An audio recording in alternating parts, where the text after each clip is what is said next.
Attention, stations on the network. Our broadcast will begin in 5 minutes from my mark. In 5, 4, 3, 2, 1, mark. That was your 5-minute time check, stations.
Attention, stations on the network. Our broadcast will begin in 2 minutes from my mark. In 5, 4, 3, 2, 1, mark. That was your 2-minute time check, stations.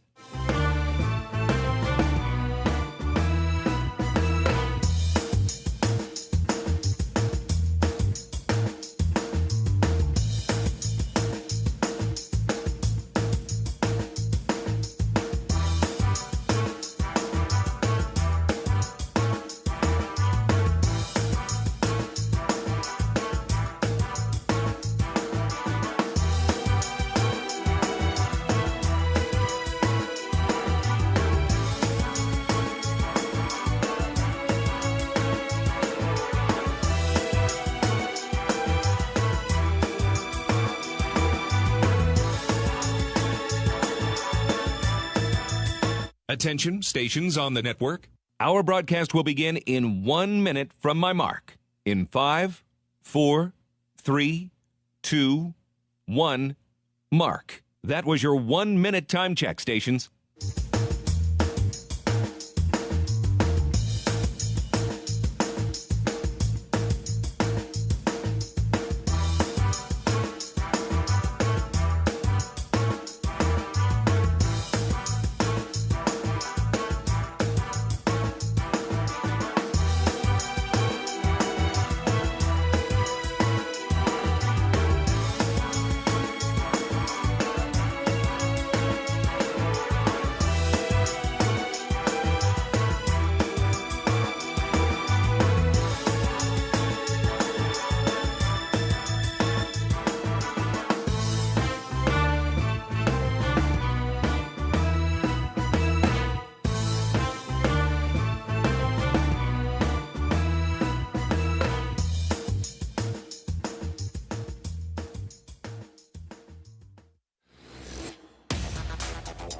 On the Hawkeye Sports Network from Learfield, Hawkeye Women's Basketball is on the air. Presented by the University of Iowa Energy Collaborative, delivering the funds the university needs to drive academic and research excellence while optimizing campus utilities for a generation to come. Visit uiowaenergycollaborative.com. Also brought to you by Bud Light. Easy to drink, easy to enjoy. Honda. To see how Honda crushes the competition, see your local Central Midwest Honda dealer. Honda gets the Midwest. University of Iowa Healthcare. Changing medicine, changing lives. U.S. Bank. Proud to support Iowa basketball. U.S. Bank. Equal housing lender, member FDIC.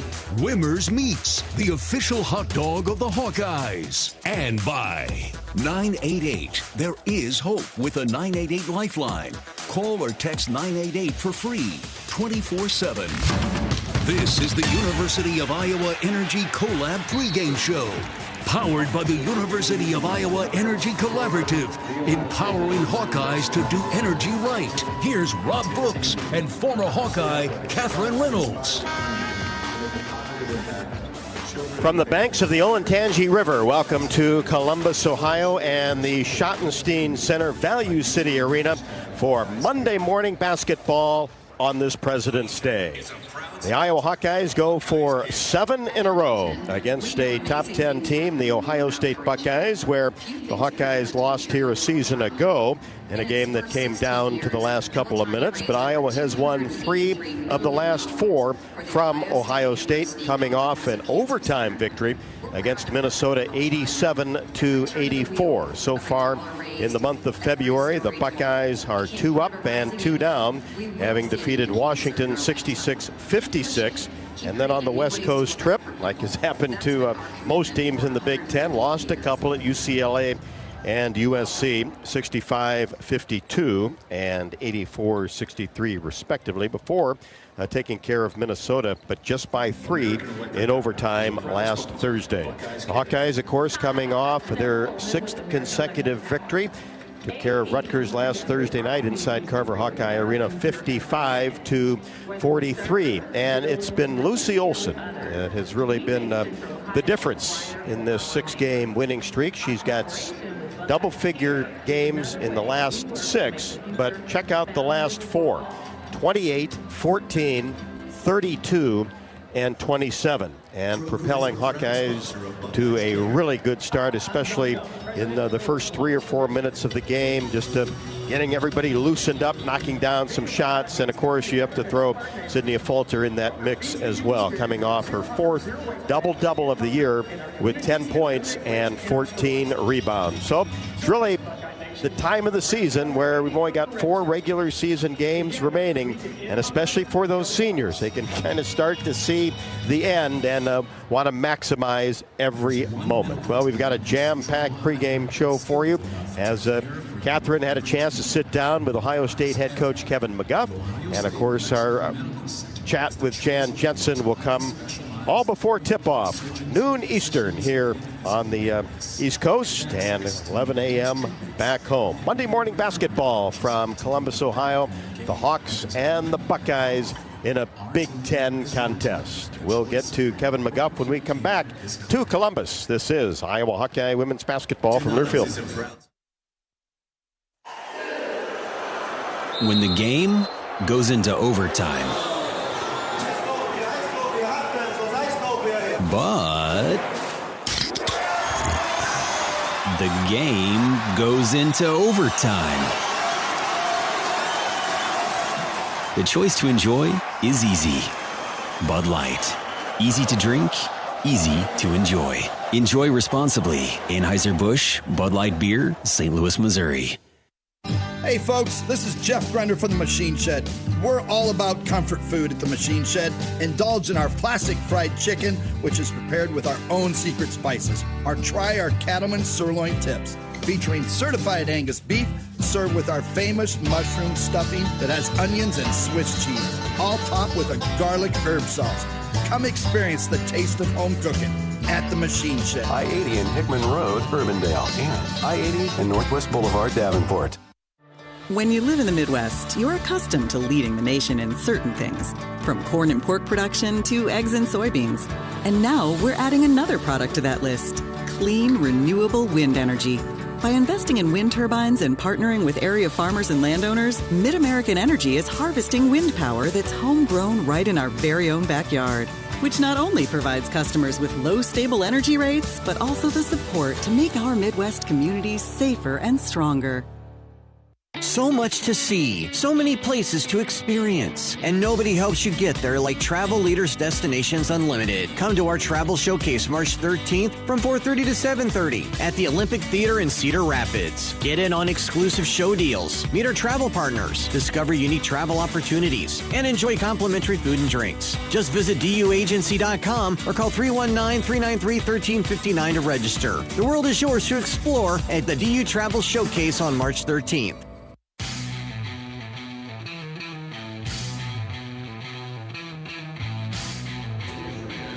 Coach McGuff, as the Big Ten has expanded, you spent time coaching at the University of Washington yourself, but now with the LA schools, Washington, Oregon, how do you feel that's changed the complexion and competition level of the conference? Well, I thought we had the best conference in women's basketball last year, and then we added 4 great West Coast programs.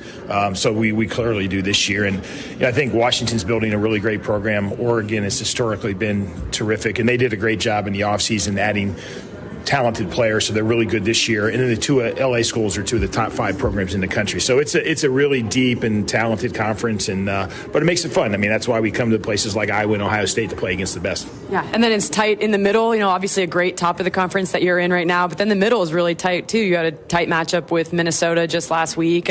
So as we approach these dog days of the conference season, but March is kind of in sight, postseason's in sight. What does that look like for you and your team, just getting through those dog days? Yeah, I mean, just trying to get a little bit better, but probably specifically for us, we're just trying to be more consistent. I mean, our highs and our good moments are certainly good enough, but we just don't sustain that for as close to 40 minutes as we need to be the team we're capable of being. So that's kind of what we're trying to work on here as we head towards March. Mm-hmm. You've got pieces that are back and a lot of experience, Taylor Theory, Cody McMahon, but then the addition of an outstanding freshman, Jelani Cambridge. So just your personnel this year, and then also see J.C. Sheldon's on your staff now as a player development role and how she's been able to mentor in her new role. Yeah, we lost some really talented players from last year, but we added some talented pieces. So I like the talent of this group, but probably the biggest thing for us is JC, missing JC's like her, because everybody's always seen it on the court, but more so her leadership was just so instrumental. So that's why it was great to have her come back, because she can still be around the players and mentor them, and especially Cody, they have a really close relationship. So she's been great with our players. Mm-hmm. And then lastly, I know this Iowa team's a lot different than it's been in years past, but your team's a little bit different too. Yeah. So just your expectations for the matchup today. Well, I mean, they're still very talented. They did well in the portal, getting Lucy. Hannah's a great post player who's given us problems in her first couple of years. So even though, Caitlin's gone and certainly Kate and some other talented players, they've still got a lot of talent, and they're really dangerous for us because, they can really get hot from the three-point line. And so I think we'll have to play very well today to be successful. All right, well, thanks for your time, Coach. Good luck. Thank you. Kevin McGuff in his 12th year at the helm of Ohio State. Previous to that, 2 years at Washington and 9 at Xavier. His record at Ohio State, 219 and 109. That's over 66%.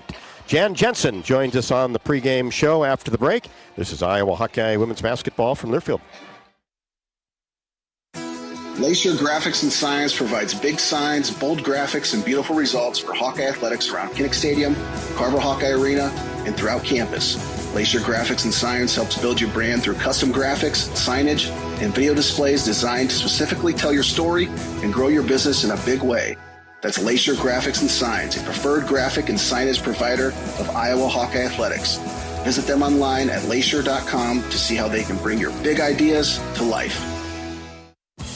Hi, I'm Gary Dolphin, and if you want your home to be exceptionally comfortable during these cold Iowa winters and hot, humid summers, you need to turn to Dave Lennox and your local Lennox home comfort specialist. Lennox has been serving Iowa consumers since 1895, when Dave Lennox built his first furnace in Marshalltown, and Lennox is still building its high-efficiency furnaces and air conditioners there today. For the best home comfort system you can buy, it's Lennox and your local Lennox dealer. Lennox and the Hawkeyes. Now there's a winning combination.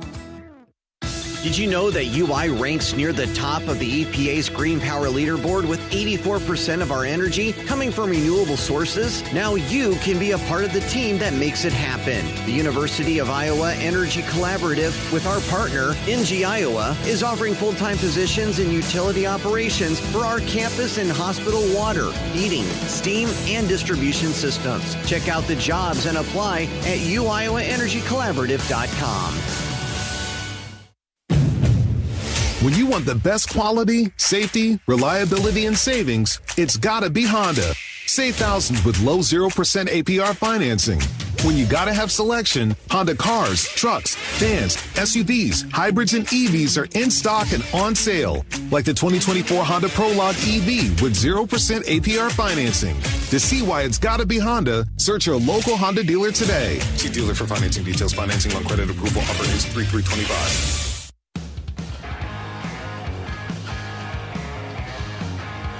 Hawkeyes winners of 6 in a row. The Ohio State Buckeyes in the top 10, 8 or 9, depending on what poll you look at. Should be a terrific atmosphere as the crowd continues to file in about 20 minutes in front of tip.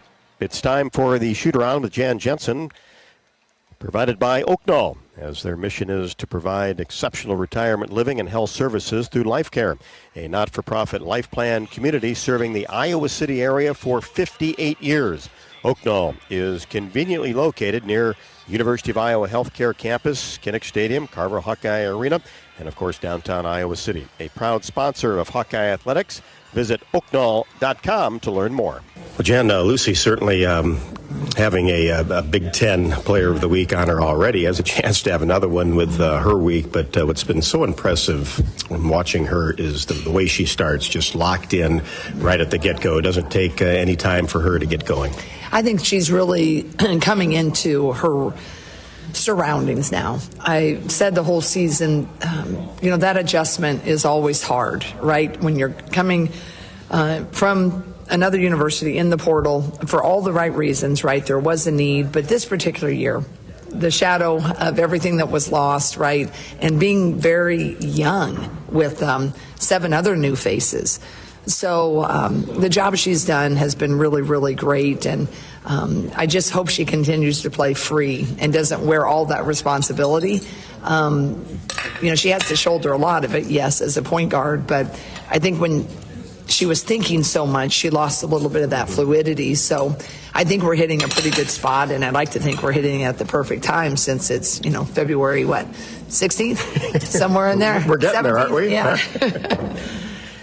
And Sid, too. Boy, just shooting the 3 ball outstanding, especially the last 3 games. And you talk about being free. That really seems to free players up, too, doesn't it? Yeah, and I think Sid does best when she kind of lets that game come to her, right? And she just does all the unsung hero type of things. She's rebounding, she's driving to kick, right? She's ready on a catch and shoot 3. Just being really, I think, a little more deliberate in what happens on that offensive end, and then just being, on defense, just being a renegade, really.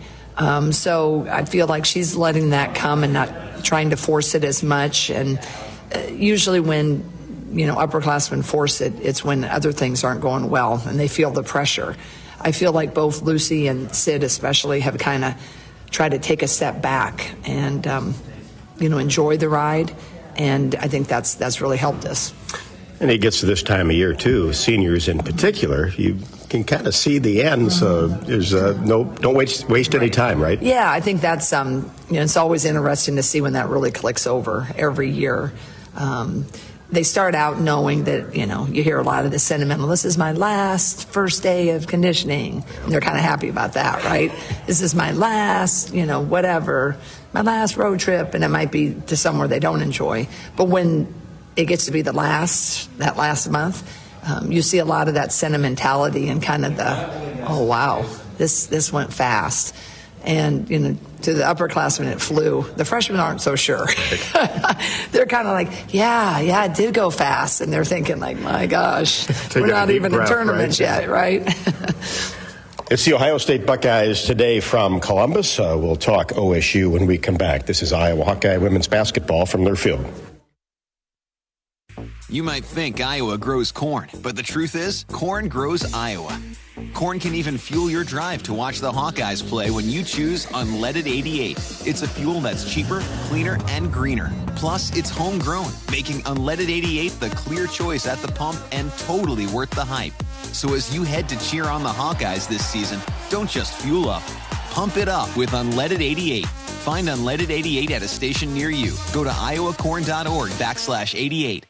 This season, Abbott and the Big Ten teamed up to host the first ever conference-wide blood donation competition to help fight the greatest blood shortage in a generation. The We Give Blood Drive helps save as many as 60,000 lives, thanks to alumni, students, and Hawkeye fans like you. But the need for blood donations doesn't stop here. Go to big10.org/Abbott to sign up to give blood and save lives. Abbott, proud partner of the Big Ten Conference and Iowa Athletics.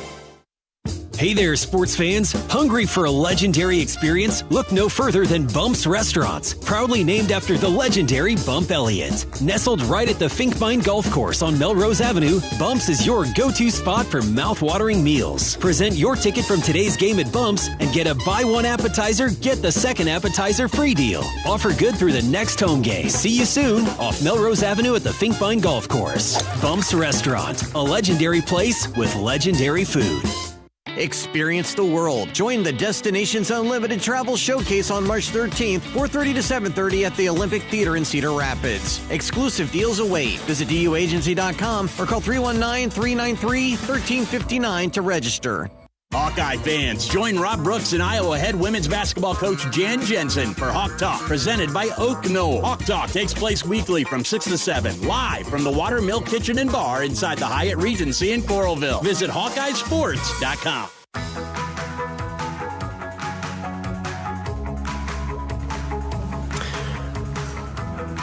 Well, Jan, certainly when you talk about pressure defense, and you've seen some good pressure this year. Ohio State, one of those teams that'll throw it at you, won't they? Yeah. And that's the thing. I think the key to Ohio State is, first and foremost, you need to manage the pressure as consistently as you can. But you also have to understand you have to also manage the runs. We watched a lot of film on them, and they can turn you over a couple, 3 times in a row just with that, the quickness and the intensity of which they can press you. But, I told the players, we've had, early in the season, we had Tennessee. We didn't do well, but we managed, even with the poor press-breaking action, it was a one-possession game. And I do think that the way Tennessee does it is one of the best types of presses in the country. They just beat Connecticut about a week ago, right? So there is a lot of chaos with that. Michigan State, we didn't fare so well. They do a great job. But every time we've gotten a little bit better, because some other teams have pressed us, just not as consistently or as well as those teams. So now we're playing arguably, is it Ohio State or is it Michigan State? Who presses the best, right? So I've just, we've worked on it a lot gradually over the course of the season, but this 2 days, we spent a lot of time on it and tried to put our men's practice players in a lot of different situations that Ohio State presses on makes and misses and dead balls and free throws. So that's a little rare. People don't always press on misses.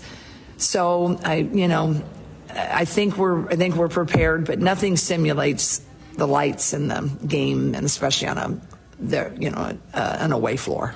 I liked your message last night, though, and if you do make a mistake or two, just drop it, forget about it, don't let it linger, and have those 10-0, 15-2 type runs. Exactly, and that's the key on a pressing team like this, is if you have a hangover from even the possession before, boy, they can keep piling on. And that's, I guess, my biggest concern is just the fact when, those stretches and runs turn into minutes, right, for them. And I just feel like we have to have a really short-term memory, good and bad, because it's 40 minutes. And honestly, Minnesota, they took them to overtime. And Minnesota had, I think, 10 turnovers in a quarter and a half. And Minnesota is one of the lower turnover teams in the big. But they stayed the course, right? They ran those runs. They got down 13, maybe even 15 at a time, but they just kept staying at it. And I think that was just good. I had the players all watch that game just to understand that, a bad stretch doesn't have to mean that the game's all over. So I think you hit the nail on the head. We have to stay steady and stay the course. And not let Cody McMahon have a career day, right? Yeah, that's the biggest. Yeah, that's the biggest. I think that's the biggest challenge for anyone because she is one of the hardest guards in the Big Ten. She's super athletic and really strong and very, very big. And it depends on how the game's called. And if if she gets a lot of those 50-50 calls, where is it a charge or it is a block, you're in trouble, right, if they go against you. There's only a couple of kids on everybody's team that you feel has a shot at it, right, because you got to kind of match her with as big of a guard. It'll be Sid that has the guard assignment tonight. But, man, when she gets going, she's as good as they get. You want her to pull up and hit jumpers. She's much improved at that. And it's going to look like sometimes if she gets on a roll, like, oh, man, they're sagging off of her. But you'd rather take the two versus let her get a three-point play, and then they get three, and you get a foul. So you kind of have to pick the way that you want to give her the possibility of success. So she's got to be a little bit off. We've got to do a good job of keeping her out of that lane, and I need the refs I need. There we go. Well, let's go get the Bucks, huh? It sounds great. Take care. God bless, and go Hawks. Jan Jensen on the pregame show. We'll be back to Columbus, Ohio after the break. This is Iowa Hawkeye women's basketball from Learfield. Oh, I can't even think about cooking tonight. I'm so exhausted. You know what? I'll just grab Quick Start for supper. It's easy and everyone likes it. Plus, I need gas anyway. 2 birds, 1 stone. And it's so affordable. With my rewards card, I'll save even more. Yes, I am winning tonight. Wait, the kids are totally going to want dessert. I'll grab some of their chocolate chip cookies. Maybe for later or, for the drive home. It's fine. Life's busy. Quick Start's got you. Food's here. Hawkeye fans, get ready for the game with Big Grove. As an official craft brewery of the Iowa Hawkeyes, we're excited to bring you the ultimate game-watching experience. Enjoy fan favorites like Easy Eddie and Citrus Surfer while cheering on the Hawks. Can't make it to Carver? Go to BigGrove.com and enter for your chance to win Hawkeye tickets all season long. Or join us at any of our 4 Iowa locations in Iowa City, Cedar Rapids, Des Moines, and Solon, where you can get out of the cold and enjoy warm hospitality while watching the game. Big Grove Brewery, your official watch party headquarters of the Hawkeyes, all season long. Go Hawks! Our mission at Oak Knoll is to provide exceptional retirement living and health services through Life Care. I'm Steve Rowe, CEO. We are a not-for-profit life plan community and have served the Iowa City area for 58 years. Oak Knoll is located near the University of Iowa hospitals and clinics, Kinnick Stadium, Carver Hawkeye Arena, Hancher Auditorium, and downtown Iowa City. Visit our website at oakknoll.com to learn more. We are a proud sponsor of Hawkeye Athletics. Go Hawks! Lacier Graphics and Signs provides big signs, bold graphics, and beautiful results for Hawkeye athletics around Kinnick Stadium, Carver Hawkeye Arena, and throughout campus. Lacier Graphics and Signs helps build your brand through custom graphics, signage, and video displays designed to specifically tell your story and grow your business in a big way. That's Lacier Graphics and Signs, a preferred graphic and signage provider of Iowa Hawkeye athletics. Visit them online at lacier.com to see how they can bring your big ideas to life.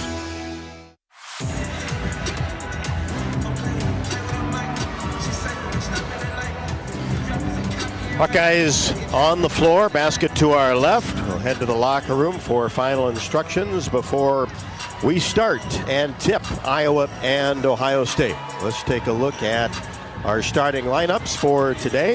First off for the Buckeyes, as the starting lineups are presented by Melrose Meadows. Tired of cooking, cleaning, or just being alone?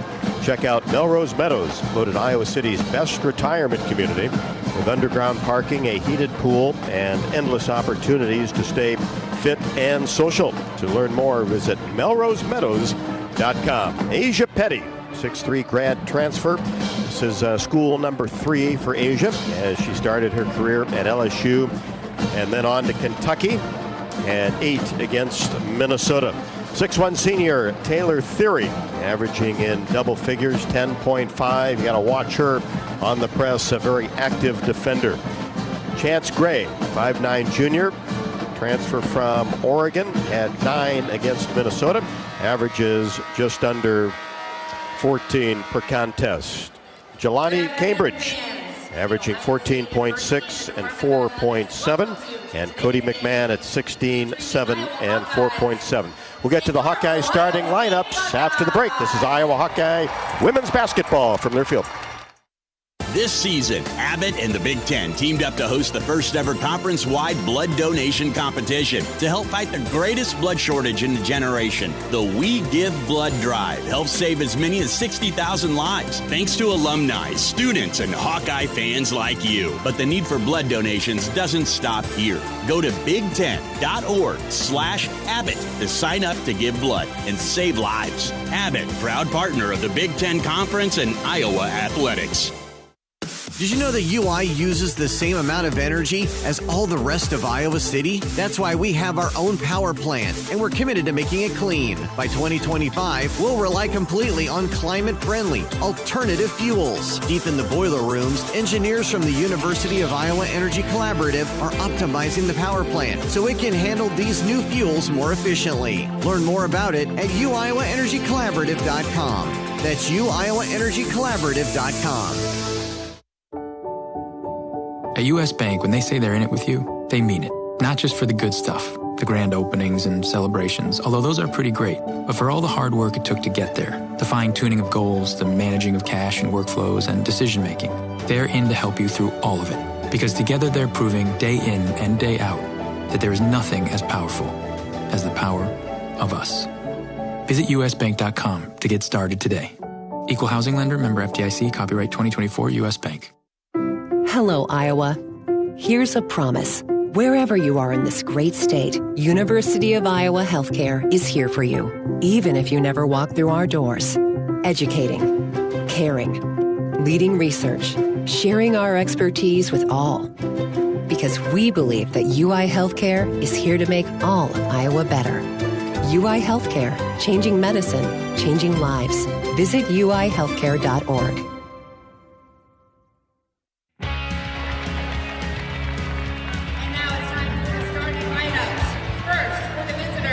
For the Hawkeyes at 18-7, 8-6 in Big Ten play, the same 5 starters. Sydney Falter coming off of that double-double against Rutgers at 10 points and 14 rebounds, joined by Kylie Feuerbach, averaging 5, 9, and 2.3 boards a contest. Hannah Stalkey in the middle. Hopefully Hannah can get off to a great start. She's played very well against Ohio State, just had 6 and 4 against Rutgers last Thursday night. Lucy Olson, Hawks leading scorer at 17.4, also 3.7 rebounds a game, 27, 4 of 5 from 3 against Rutgers. And Taylor McCabe, who had a great game, of course, at Nebraska, then 0 for 5 against Rutgers last Thursday, but still shooting over 42% from three-point range. Those are the starters. The Bucks come in at 21-3, and the Hawkeyes at 18-7, winners of 6 in a row. Ohio State 2-2 in the month of February. Catherine, keys to the game. How do the Hawks get a big road victory, second to the last road game of the regular season? Hard to believe. It is hard to believe. And, Rob, I think the main key to this game tonight is valuing the basketball. Ohio State is averaging 21 points off of their opponent's turnovers on the season, and that starts with their full-court pressure defense and something that they really kind of hang their hat on. So I think first and foremost, it's handling that press, handling their aggressive defense, their traps, and just being confident in the press break. Secondly, it's Iowa's transition defense. You have a freshman on this Ohio State team, Jelani Cambridge, who wants to get the basketball and put her head down and go coast to coast.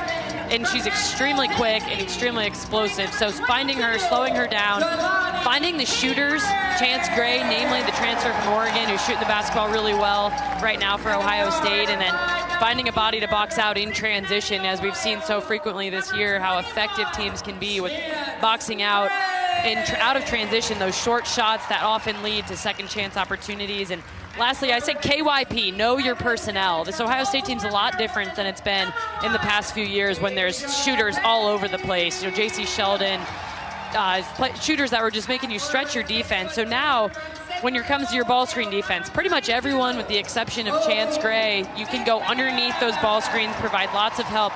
Cody McMahon, force her left. She wants to go right every time, and when she does so, if she goes left, she's going to spin back to her right. And unfortunately, last year in this exact matchup in Columbus, Cody McMahon went off, had more than 30 points, was a lot of the reason that the game went to overtime. So it's, and then when it comes to their post players, your ability to sag off of them, provide help side defense, and finish with the box out. So to recap, it's valuing the basketball, playing strong transition defense, and KYP, know your personnel. 33, Cody McMahon last year, a career high. And it felt that way. I mean, it was just... Sure did. She scored in all sorts of ways. She got herself to the free throw line, and she's extremely strong. I actually sat next to Sydney Falter on the flight over here yesterday, and that's Sydney's matchup today is Cody McMahon. And Sydney feels confident that she knows what Cody wants to do, and that's such a strategic advantage when the opponent she is taller than Sydney. She does have some strength and quickness, but what Sydney has is kind of that chess gamesmanship where she knows where Cody wants to go and hopefully can beat her to those spots and finish every play with the box out. Today's opening tip is brought to you by Farmers State Bank. Earn $250 when you open an eligible checking account at the Tiffin branch or online. Get rewarded for banking with FSB. Visit myfsbonline.com for complete details. Subject to approval. Minimum $50 deposit. Requires e-statements and direct deposit. Member FDIC. This is the pink game for the Buckeyes, so they will be in the gray uniforms with the white Ohio State across the front and the pink numbers trimmed in pink. The Hawkeyes will wear their white uniforms with the pink letters and numerals. You wearing any pink, Rob? Got a ribbon, yeah. Ribbon on. Nice. I don't have a lot of pink. Turns out I don't. More in the summer. Turns out I don't either. Ball is in the air. Petty wins the tap for Ohio State. We'll get you a station ID at the next dead ball. And Ohio State will start with a long Cambridge. Got a two-pointer. Looked like her foot was on the line. And Ohio State strikes first. Iowa first possession at the offensive end. Inside to Stalky, middle of the paint, and goes up with the right hand and scores. Went to that left shoulder, and good to get Hannah started early. Absolutely. I was thinking the same thing, Rob, especially to have her see one go down early. Such boost for her confidence. Scoreboard's now working, and that was a long two by Cambridge. And now McMahon will fire a three-pointer left to the top of the key and knock it down. As we see that full court press that we talked about in the pregame, they're just hounding Iowa in the backcourt. Lucy's doubled, gets it to Sydney Falter, and she's up against the sideline and barely gets it into the hands of Hannah Stalky. Then it was batted away. They stay with it all the way, and you got to watch from behind when you think you've crossed the timeline. And Stalky now doubled down on the left side. Reverse layup is no good with the right hand. She went from the left side to the right side. Ohio State with the rebound. And all the way to the rim. Shot is up and no good by Gray. And the Hawkeyes come away with the rebound. A Falter into the front court. McMahon comes out on her. Fearback now into the lane. Turns, spins, goes up and doesn't get the right-handed layup to go. Nice move, but layup wouldn't go over the front of the rim. Ohio State in the front court, and they've been firing three-pointers. This one is off the mark by Petty from the left wing. A Falter with the rebound at the free throw line, kicks it to Lucy Olson, free throw line extended left, dribbles behind her back, hands it off to a Falter in a 5-2 contest. Ohio State on top. A Falter in between the circles near the high post area. Now kicks it off to Lucy Olson, gets a screen, fires right side. Here's a McCabe three, got it. Great to see one go down early for Taylor McCabe, too. Ohio State is switching pretty much every 1-4 screen, and that leads to some people getting free for shots like Taylor just did. They've had some issues with the scoreboards. Some are working, some are not. 7:30 left to go in the first. McMahon, mid-range jumper, left wing, no good. Rebound taken down by Taylor McCabe. She brings it herself into the front court. Here's Feuerbach, gets into the lane, kicks it left side. Olsen tees up a three, rimming no. Came off the left side, and Ohio State gets the rebound. Cambridge brings it into the front court. Now drop it inside to Theory. First time she's touched the basketball. Now Cody McMahon on the left wing, drives all the way to the basket, has that left-handed layup blocked, but a foul will be called along the baseline. Let's pause 10 seconds for station ID. You're listening to Iowa Hawkeye women's basketball.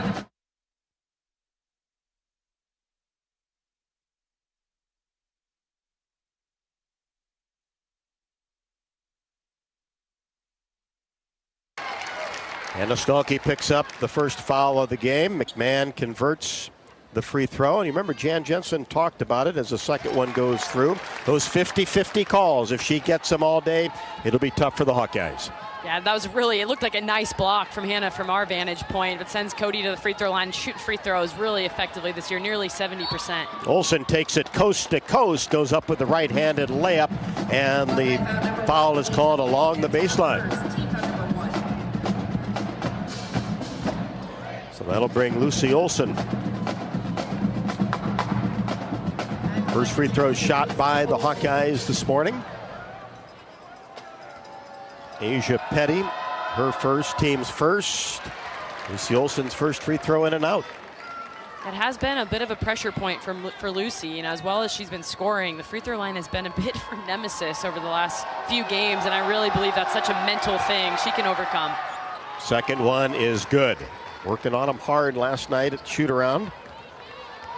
Ohio State by one with the basketball. 6:45 left to go in the first.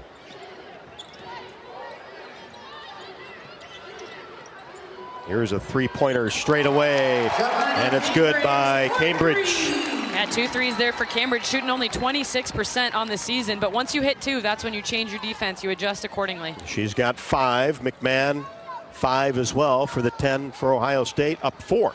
Here's Olsen on the left wing, drives toward the baseline, kicks it right side. Sydney Falter for 3, wide open, and that didn't hit anything, and McMahon scoops up the rebound.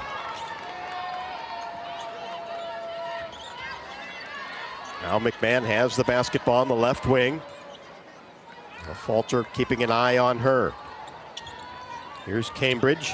Makes a move, top of the key, stops at the free throw line, gives it off to McMahon, three-pointer, left wing, no good, right in front of the Iowa bench. Hawks pull the rebound.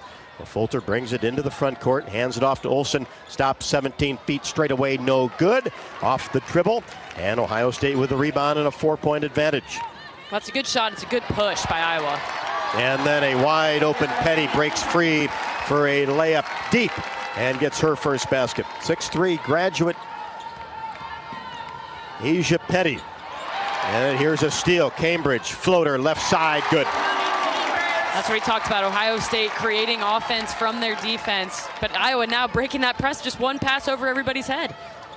And Feuerbach gets it off to McCabe. Now Olsen out near the hash mark.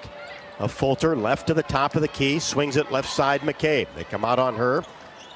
Now back to a Falter at the top of the key, hands it off to Olsen. She tries to create, gets to the line, to the lane, and lost control of the ball into the hands of Ohio State with a 14-6 advantage.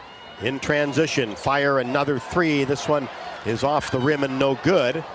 Missed by Taylor Theory, averaging 10.5. Hawks get the rebound quickly into the front court, and we've got a whistle away from the ball down on the baseline.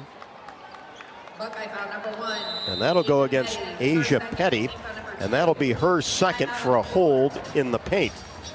Ava Watson, key player off the bench for Ohio State, will not play today. She's out with a sprained ankle.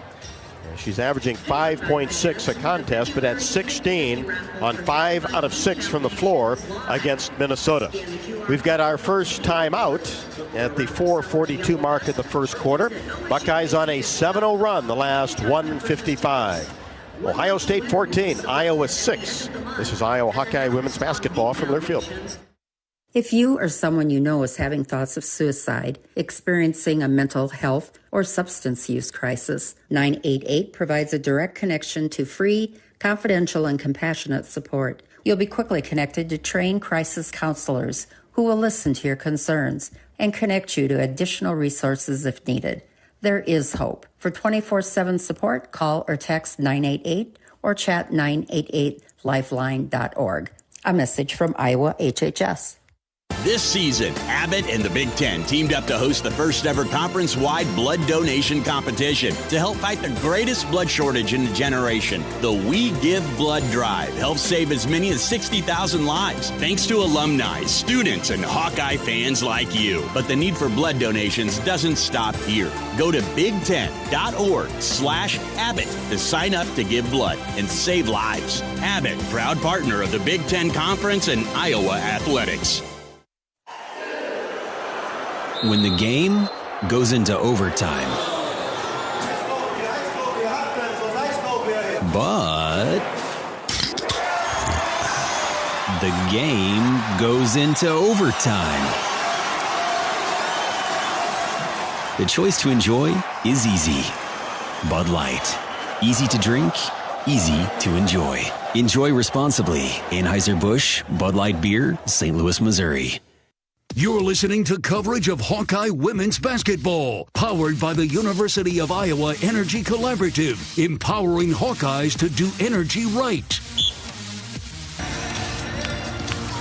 In Iowa, we grow corn, but the truth is, corn grows Iowa. That includes the fuel in our vehicles, so when you fill up, pump it up with Unleaded 88 and support Iowa's corn farmers. Hawkeyes 0 for 4. 1 for their last 7, have not scored the last 2:09. The Buckeyes have on a 7-0 run. Stalky has a bucket, McCabe a 3, and Lucy Olson 1 out of 2 from the free throw line. As the Hawkeyes start just 2 out of 8. Ohio State 5 of 10, and certainly been willing to shoot the three-pointer in transition. They're willing to shoot it, and Iowa's quite honestly giving that to them. You know, you look at the numbers and you build your scouting report based on what you see on the film and what the numbers tell you. So, you know, when you've got the freshman Jelani Cambridge, she's firing from 3, but she's only shooting 26% on the year, you're going to be okay with that. If it's Cody McMahon, she's taking the 3. She's not a player known for her three-point game. So you live with some of those. But what I had liked out of Iowa is off of Ohio State's misses is how well they're pushing the basketball in transition, not allowing Ohio State to set up that full court pressure defense where they like to force turnovers, get things going offensively. So I think Iowa has done a nice job with that. Now just need to put the basketball in the hole a little bit more themselves. Buckeyes averaging 32.2% from 3 on the season. It is Iowa basketball. Right of the basket along the baseline. Down 14-6, 4:42 left to go. Olsen gets it into Feuerbach. Free throw line extended left. Back to Lucy. Turnaround jumper from 11. Gets it to go. Rattled around and went right through for Olsen. That's her first field goal. And she has 3 points and pulls the Hawkeyes to within 14-8. Ohio State with the basketball. Madison Green into the game. Also, Elsa Lemela, 6'6" freshman that has been coming on for the Buckeyes. Long 2 is up and no good by Cambridge, and we've got a whistle underneath. You know, Rob, you mentioned it being the pink game here today. These Iowa uniforms always really cool because the players choose someone to honor with the name on the back of their jersey rather than their own last name, somebody who's been affected by cancer. Lucy Olson picked up the last personal foul, and then a jump ball as Addie O'Grady into the game. Lemela went up. Addie O'Grady was there. Hawkeyes will have the ball as the possession arrow favored the Hawks, down 14-8. Approaching 4 minutes left to go. First quarter action from Columbus, Ohio. Here's Olson in between the circles. Angles left side, hands it off for Sydney Fulter in that same area. Now it's Feuerbach right at the top of the key. Outside the three-point arc. Kylie looks inside, gets it to O'Grady near the free throw line. Now back to Olsen. She hesitates, drives down the left side of the lane. Right-handed layup is too strong off the window. And Cambridge comes down with the rebound for the Buckeyes. And she'll stop and fire a mid-range jumper from the left wing. Cambridge is a really electric freshman and not afraid, like you said, Rob. She gets down there and shooting mid-range shots. Averaging almost 15 points a game. The Hawkeyes turn it over in the backcourt, and then Ohio State almost turns it over, but Green actually kicked the ball toward Cambridge, and she has it, being defended by Feuerbach. Lemla comes out high, hands it back to McMahon. Her top of the key jumper is short, just scraped off the front of the rim. Aaliyah Guyton into the game, has the ball on the right wing. We're under 3 first quarter, 16-8 in favor of Ohio State. Nice pass by Feuerbach. O'Grady couldn't get the long layup to go, and Ohio State looks to get it inside in transition. Lemma couldn't handle the ball underneath the hoop. Goes out of bounds along the baseline. Iowa basketball. Iowa having a little bit of a hard time finishing in the paint. Lemela is 6'6", have to use a shot fake and go up strong. Going into the trees doesn't usually work out. Kennedy Cambridge into the game. Transfer from Kentucky. Here's Olsen in transition. Pull up in the paint from 8 feet. It's up and good. It works out if you're Lucy Olsen, I guess. Let that thing fly. A nice little floater from Lucy. Great touch to finish over the 6'6" Lemela. And the Hawkeyes did a good job to get the ball in the front court quickly and pull to within 6, 16-10 in favor of Ohio State. They have the lead in the basketball.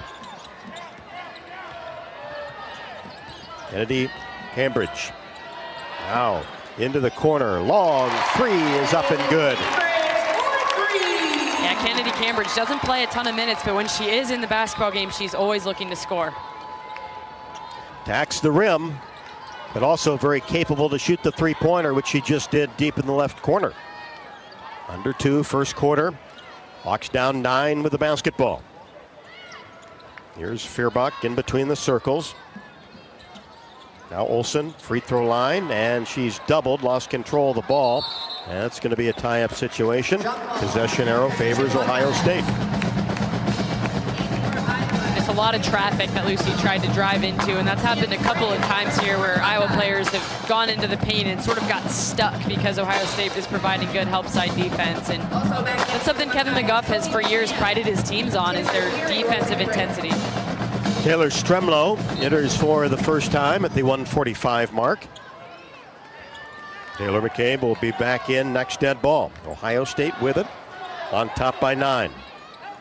1:35 left to go. Lemela fires a three-pointer left to the top of the key. No good off the back of the bracket. Rebound taken down by Sydney Falter, who had 14 of them against Rutgers. Here's Guyton on the right side, drives all the way to the block, lost control of the ball, got it back, and to Stremlow, free throw line extended right. Now here's a Falter, top of the key, still everything behind the arc, and now a wild pass intended for O'Grady, mid-paint, and it went off the glass and into the hands of Ohio State. Here's McMahon, top of the key, spins in the paint, turnaround jumper 12, no. Nice box out and rebound by Sydney Falter. Hawks trying to cut into that 9-point deficit with the basketball. Under a minute left to go first quarter. Here's Guyton, right at the top of the key. Keeps that dribble going, now reverses into the paint, scoop shot up and good off the window.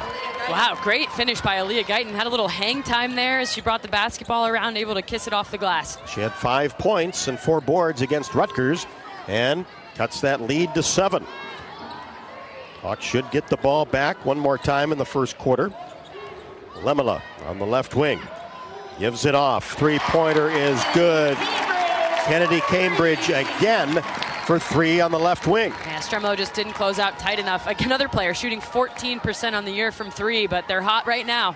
She's knocked down 2 of them. Hawks down 22-12. 7 seconds left to go. Olsen for 3. That's an air ball right at the top of the key. Stremlow saved it, but into the hands of Ohio State. And desperation shot is up and no good by Kennedy Cambridge, just across the timeline to end quarter number 1. Ohio State has been hot from 3. They are 4 of 8 in that category, 32% on the year. We've played a quarter. Ohio State 22, Iowa 12. University of Iowa Healthcare is here for you, no matter where you are in the state, changing medicine and changing lives for all of Iowa and beyond. Visit uihealthcare.org. This is Iowa Hawkeye women's basketball from Learfield. Something big is happening at Hy-Vee. We've just lowered thousands and thousands of prices on thousands and thousands of items in every aisle and in every department. Online, too. And on many of your favorite products. We've even matched prices with some of the biggest discount stores in the country. Because we get it, times are still tough. So we'll continue to work hard to bring you new lower prices on thousands of items. Things are looking different at Hy-Vee. Come see for yourself. Hey Hawk fans, ready to elevate your game day experience? Introducing Daydreamer Cannabis Infused Beverages. Made locally in North Liberty, Iowa, Daydreamer is your all-natural, low-calorie lifestyle beverage made with real fruit. It's light, healthy, and alcohol-free. Just what you need to keep you relaxed when the game heats up. So grab yourself a Daydreamer. Sip local and dream big. As always, enjoy responsibly. Visit us online at enjoydaydreamer.com. Oh, I can't even think about cooking tonight. I am so exhausted. You know what? I'll just grab Quick Start for supper. It's easy and everyone likes it. Plus, I need gas anyway. 2 birds, 1 stone. And it's so affordable. With my rewards card, I'll save even more. Yes, I am winning tonight.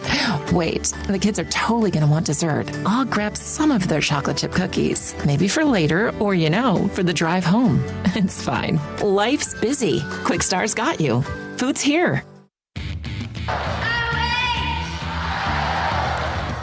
The University of Iowa Energy Collaborative is proud to be the presenting sponsor of Hawkeye women's basketball this season, empowering Hawkeyes to do energy right. Learn more at uiowaenergycollaborative.com. Sometimes shooting percentages tell the story, sometimes they don't. Certainly have in the first 10 minutes, 4 out of 8 from 3 for the Buckeyes. The Hawkeyes just 1 for 4 in that category, 5 of 14 overall.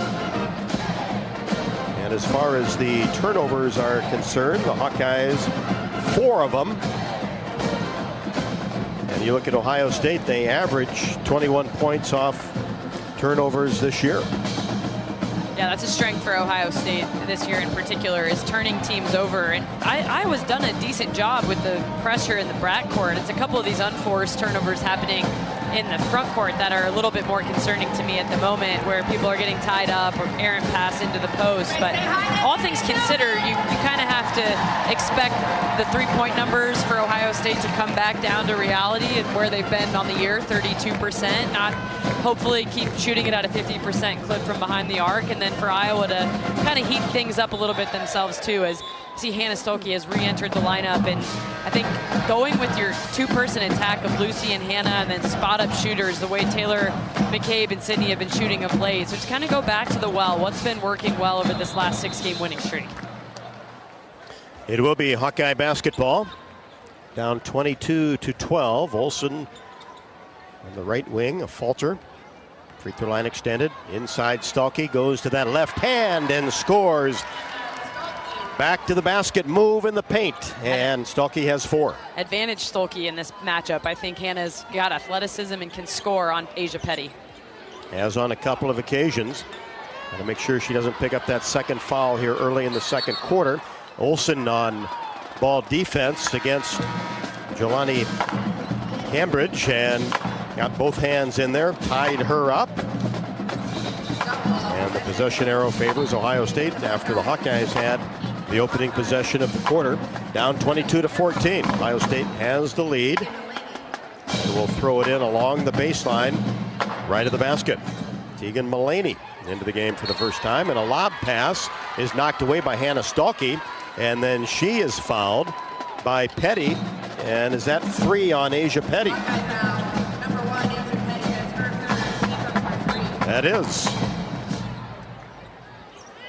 Well, now a definite advantage in the post for Iowa, with Asia Petty, the starting center for Ohio State, headed to the bench. And that'll get Lemela, the 6'6" freshman, back in there from Finland.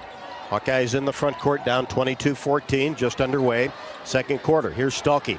Drives to the left block. Gets it back out to Mullaney. Olsen now inside to Stolke. Goes up strong on the right side. No good. Mullaney gets the rebound, forces it up off the front of the iron, and the rebound taken down by Ohio State quickly in the front court. Cambridge gets it off to Lemela. Now back to Jelani Cambridge. Kicks it right side to Gray. Mid-range jumper. That's an air ball strong into the hands of Mulaney. Hawkeyes down 22-14 with the basketball. Here's Olsen on the right wing. Gets it to Feuerbach coming off a screen. Now Stuckey along the baseline right side. Lobs the pass out for Olsen in between the circles. Then comes out and sets a screen for Lucy. Feeds right side. Feuerbach for three. In and out. Boy, halfway down and then just wouldn't go for as Ohio State gets the rebound quickly down court. Iowa does a good job to get back defensively. Here's Cambridge against Feuerbach. Cody McMahon, left side against Mulaney. Pushes it into the corner. Lemela for three, rimming no. And rebound taken down by Taylor McCabe. McCabe into the front court, 2 minutes into quarter number 2. 22-14. Ohio State with the lead. Here's Feuerbach on the left wing. Holds the ball at her hip. Bounce pass to Stuckey. She turns and tried to get an opposite, and it's knocked up in the air by Lemela. And now to Cambridge. She drives, paint goes up, and Feuerbach got a hand in there for the foul. The Iowa coaching staff pleading for that to be called a jump ball rather than a foul on Kylie. And Kylie does do a really nice job of tying people up, but probably got a little bit of the arm there as well. So that'll send Jelani Cambridge to the free throw line. 22-14 in favor of Ohio State. Hawks on a 2-minute and 7-second scoring drought. Officials having a meeting. It's Brian Hall, Tim Daly, and Natasha Kamey.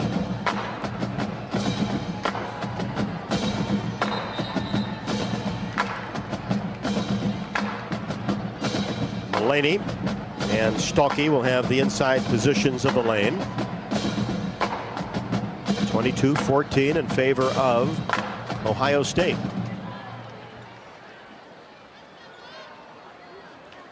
Jelani Cambridge, leading scorer for the Buckeyes so far today with 9.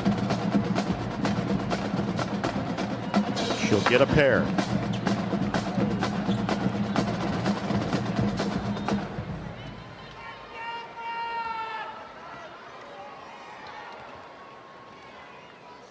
First one is up and good. Climbed over the front of the rim, and she is the first player in double figures with 10. Always assume a down power line is energized. Stay far away and call 911. Get more safety tips at midamericanenergy.com. Second one perfect. Point guard for the Buckeyes, and here's a steal off the inbounds pass, and Taylor Theory goes up with a layup and gets her first bucket of the game. Ohio State goes up by 10. Basically a 4-point possession there. 2 free throws and a steal. Hawks work it around the outer arc. Here's Mulaney. Feuerbach, Olsen. Now to McCabe for 3.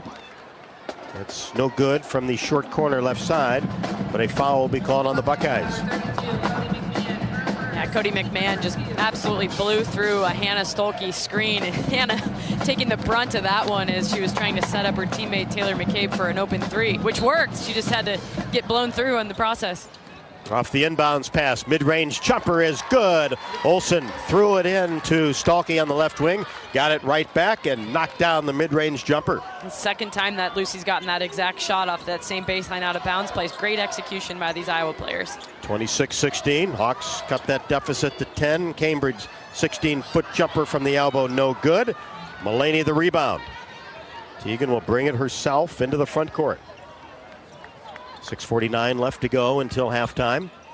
Here's Olsen right at the top of the key. Now to McCabe.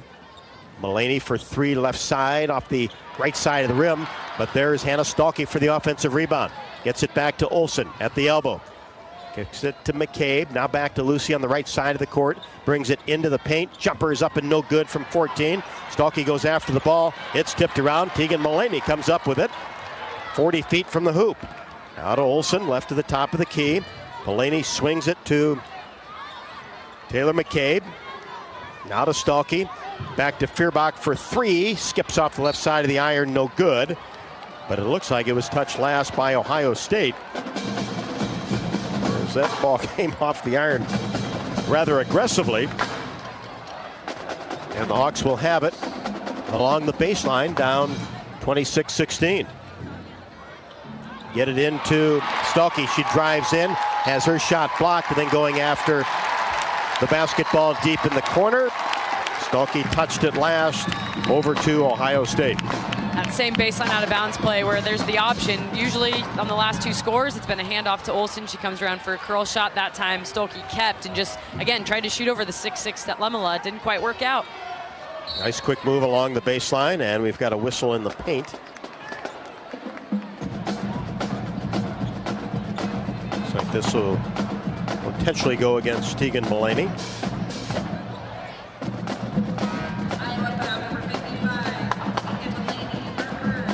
That'll be it, as Guyton and a Falter come in. Mulaney and Feuerbach will sit down. The Hawks just 1 for their last 8 from the floor, down 26-16.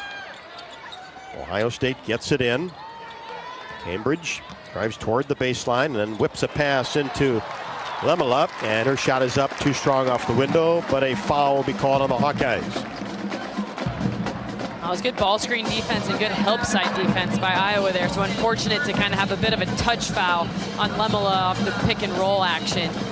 But they had 2 people in the paint there to meet her right when she came off that pick and roll. Olsen picks up the foul, her second. Free throw good. Lemela, her first point. Second one also good. She'll get extended minutes with Asia Petty, the starting center, already with 3 personal fouls. And Olsen will sit down. Kylie Feuerbach back into the game. Has the ball in the front court. Drives toward the baseline. Hawks down 28-16. Here is Aaliyah Guyton. Swings it all the way around to Feuerbach again. Lob pass in to Stolke. Layup is good. Nice lob pass from the right wing. Great lob pass, and that's something Iowa has struggled with. So to see those post entries working out, great execution by Kylie. She put it right where Hannah was the only player who could get it, go up for 2. And Hannah went up and got it. Was aggressive to go get it on the jump, and then a wide open layup down the right side of the lane by Cambridge, and she has 13 for the Buckeyes. Hawks get it in against pressure, down 12. Approaching 5 minutes left to go in the second quarter. Here's Guyton, free throw line extended left. Swings the ball all the way around to Feuerbach on the right side of the court. Bounce pass to Stolke. Foot off the block. Puts it on the floor. Turns, middle of the paint. Shot no good with the right hand. And the rebound taken down by Lemela. Here come the Buckeyes in transition. Jelani Cambridge. Angles right side.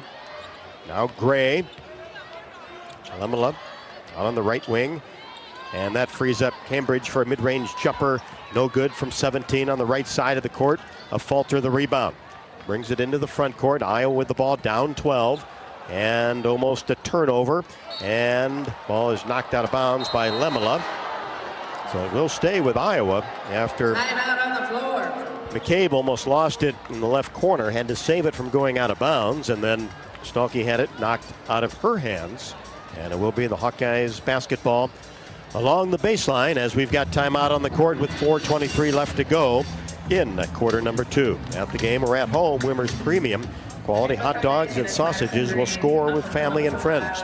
Take the highest quality beef and pork, combine it with natural spices, and you get the best tasting Midwestern hot dog. Wimmer's, the official hot dog of the Hawkeyes. Don't forget to join the Swarm and team up with Iowa athletes to support local charities.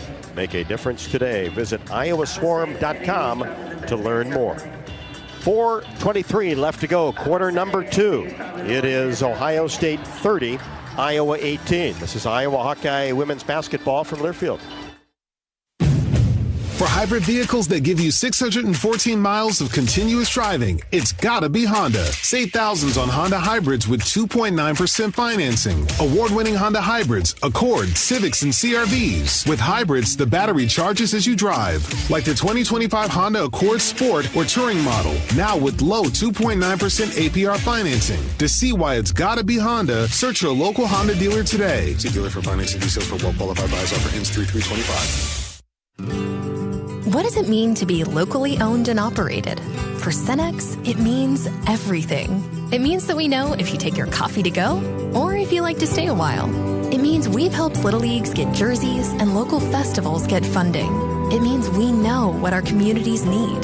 So you'll always leave Cenex with a full tank, full of snacks, or full of smiles. Or all of the above. And that means the world to us. Cenex, powered locally.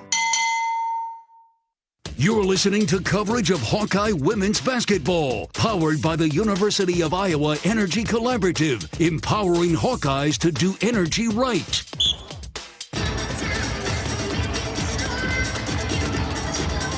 Hawkeyes 8 of 25 from the floor.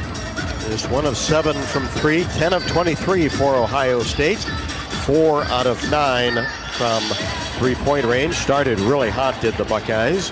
And Jelani Cambridge has been exceptional. 13 points on 5 of 9 from the floor. And she came out firing on all cylinders. Knocked down the first jumper of the game. Yeah, listed on the Iowa scouting report as the engine of this Ohio State team. And for a freshman to be doing what she's doing is really impressive. She's explosive in transition. She can get downhill, but she does get a little bit out of control. And so that's kind of where her counter move today so far has been that mid-range jumper, which she's hit a couple of at this point. But, you know, that being said, outside of Cambridge, the freshman, everyone else is doing a pretty good job keeping their matchups at bay. It's just kind of Cambridge is doing everything, a little bit of everything at the moment. But really, Rob, the issue here for Iowa hasn't necessarily been their defense, it's been their offense. And trying to find some rhythm here, 8 for 25 from the field, 1 for 7 from 3, and some kind of ill-advised passes, things like that, where they just, again, haven't quite found their rhythm. Ohio State does, you know, they beat that press, but then they kind of keep you uncomfortable even once you've beaten it. So I think for Iowa, it's just kind of understanding, once you beat the press, take a second, then get into your offense, run the sets you want to run, and don't worry about the backcourt anymore. Olsen with 7, Stuelke with 6. Hawks get it in. McCabe for 3. No good from the left side of the court, and Sydney Falter on the rebound will be charged with her first personal.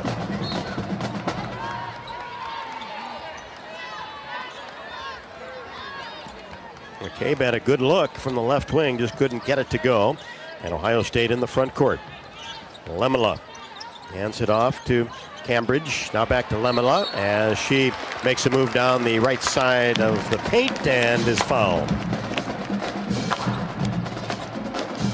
Lemela, another freshman for this Ohio State team that is getting a lot of minutes on this season, averaging 15 minutes a game. And you know, that's the thing, Rob. It's the future of this conference is in such good hands. I mean, how many good freshmen there are across the conference right now? Obviously, Jelani Cambridge and Lemela here today for Ohio State, and Iowa. You know, we've spoken at length about them, but future's in good hands. No doubt about it. Lemela missed the first, made the second. And she has 3, and that sets up the full court pressure for Ohio State. Iowa down 31-18. Just 1 for their last 7, but get it across the timeline. Here's Feuerbach out near the hash mark on the right side. There's Leah Guyton in between the circles, takes 1 dribble, and a touch pass from McCabe to O'Grady down on the right block is knocked out of bounds. Good defense by Ohio State. It'll stay with the Hawkeyes. It's the right idea by McCabe. Addie O'Grady had a bit of an advantage streaking towards the rim, just couldn't execute the pass. Feuerbach off the inbounds pass, makes a move toward the baseline from the right side, and a hold will be charged to the Buckeyes. Madison Green, her first. Madison Green, a 6th-year player, an unfortunate couple of different knee injuries, but great to see her persistence to keep herself out there on the court. Comes off the Ohio State bench, 31-18. The Hawks down with the basketball. Guyton in between the circles, feeds left side of Falter. Cross-court pass, Feuerbach fakes a 3 and puts the ball on the floor and took an extra step before she did so. Traveling called on Kylie Feuerbach. Hawks on a scoring drought here for the last 2 minutes. Something that we saw before that last winning streak, but you know we kind of had gotten away from. So really like to see them get hot here a little bit from end out the first half. Lemela, bounce pass to Cody McMahon. The Hawks have done a good job on her. Cambridge feeds left side, and then now a whistle as Madison Green tried to make a move to the top of the key from the left side. get Kylie Feuerbach. No, it's kind of one of those fouls they call like an obstruction of the path, and it's like, well, that's what defense is supposed to do, obstruct the path of the offensive player. You know, understand there, Kylie just was moving her feet, trying to block her from getting to the spot, so you understand where that comes, but that obstruction call always kind of makes me chuckle, because like that is the objective of the defensive player. They want that free-flowing offense, right? As the first free throw is no good. Green will get another one. Right-hander puts it up and gets it to go. Bounced 2 times on the rim and dropped through for her first point. Backup point guard.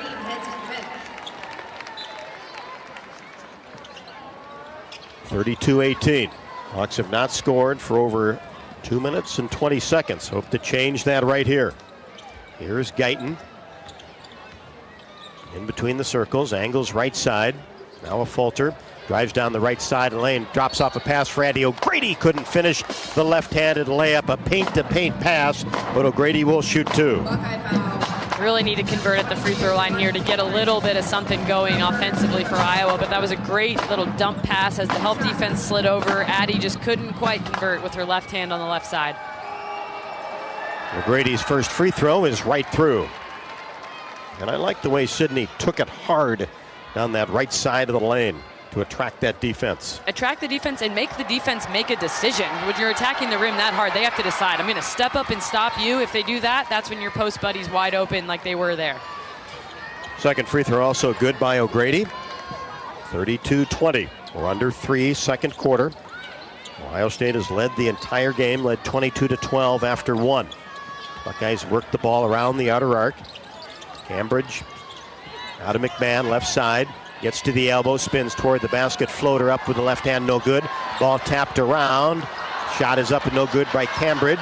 Lemela gets it back, and then her shot is blocked into the hands of Taylor McCabe. McCabe brings it into the front court. Stremlow, free throw line extended left. Now in between the circles, Sydney Falter looks inside, goes inside, and O'Grady is doubled, and the ball just taken away from her. And Ohio State brings it into the front court. Theory did the job defensively, and then traveling on the left side by Kennedy Cambridge.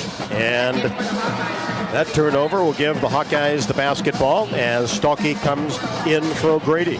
Kind of no harm, no foul there with back-to-back turnovers for both teams. But for O'Grady, you could see how upset Coach Jensen was with that turnover. It's something Addie O'Grady's been trained to do, is not bring the basketball down to where those guards can get at it. And that's what she did instead of keeping it high where, you know, most people aren't going to be able to take it out of her hands.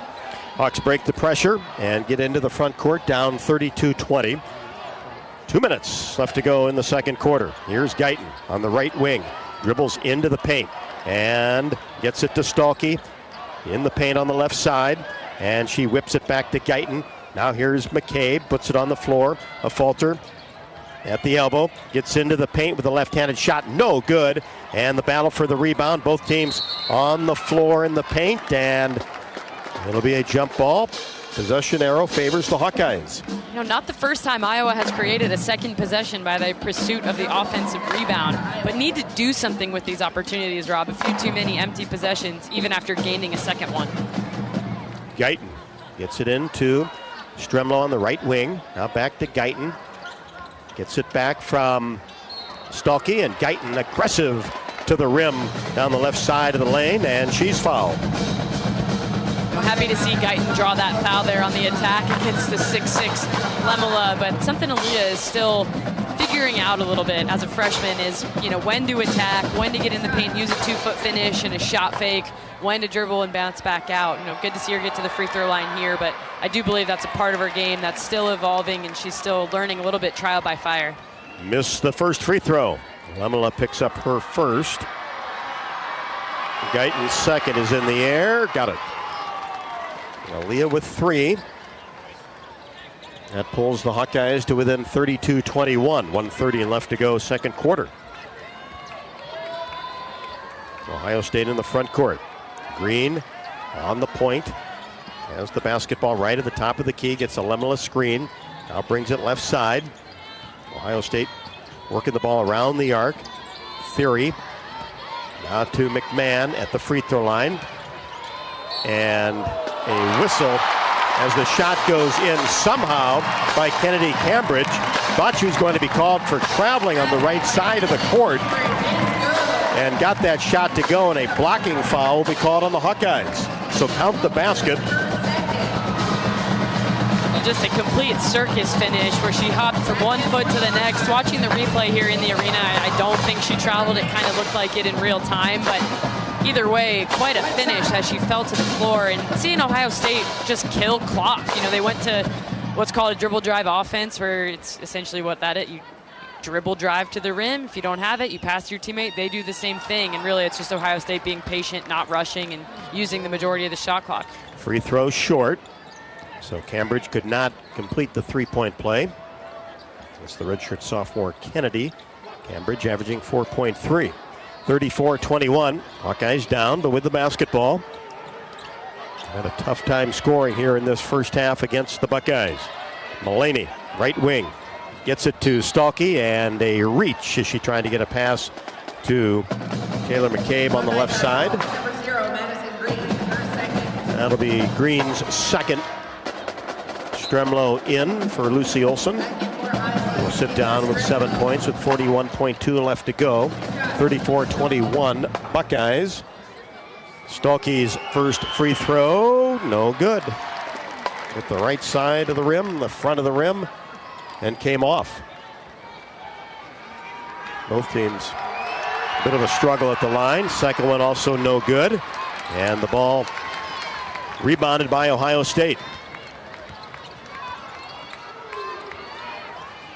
As they will set things up with 20 seconds to shoot, 29 on the game clock.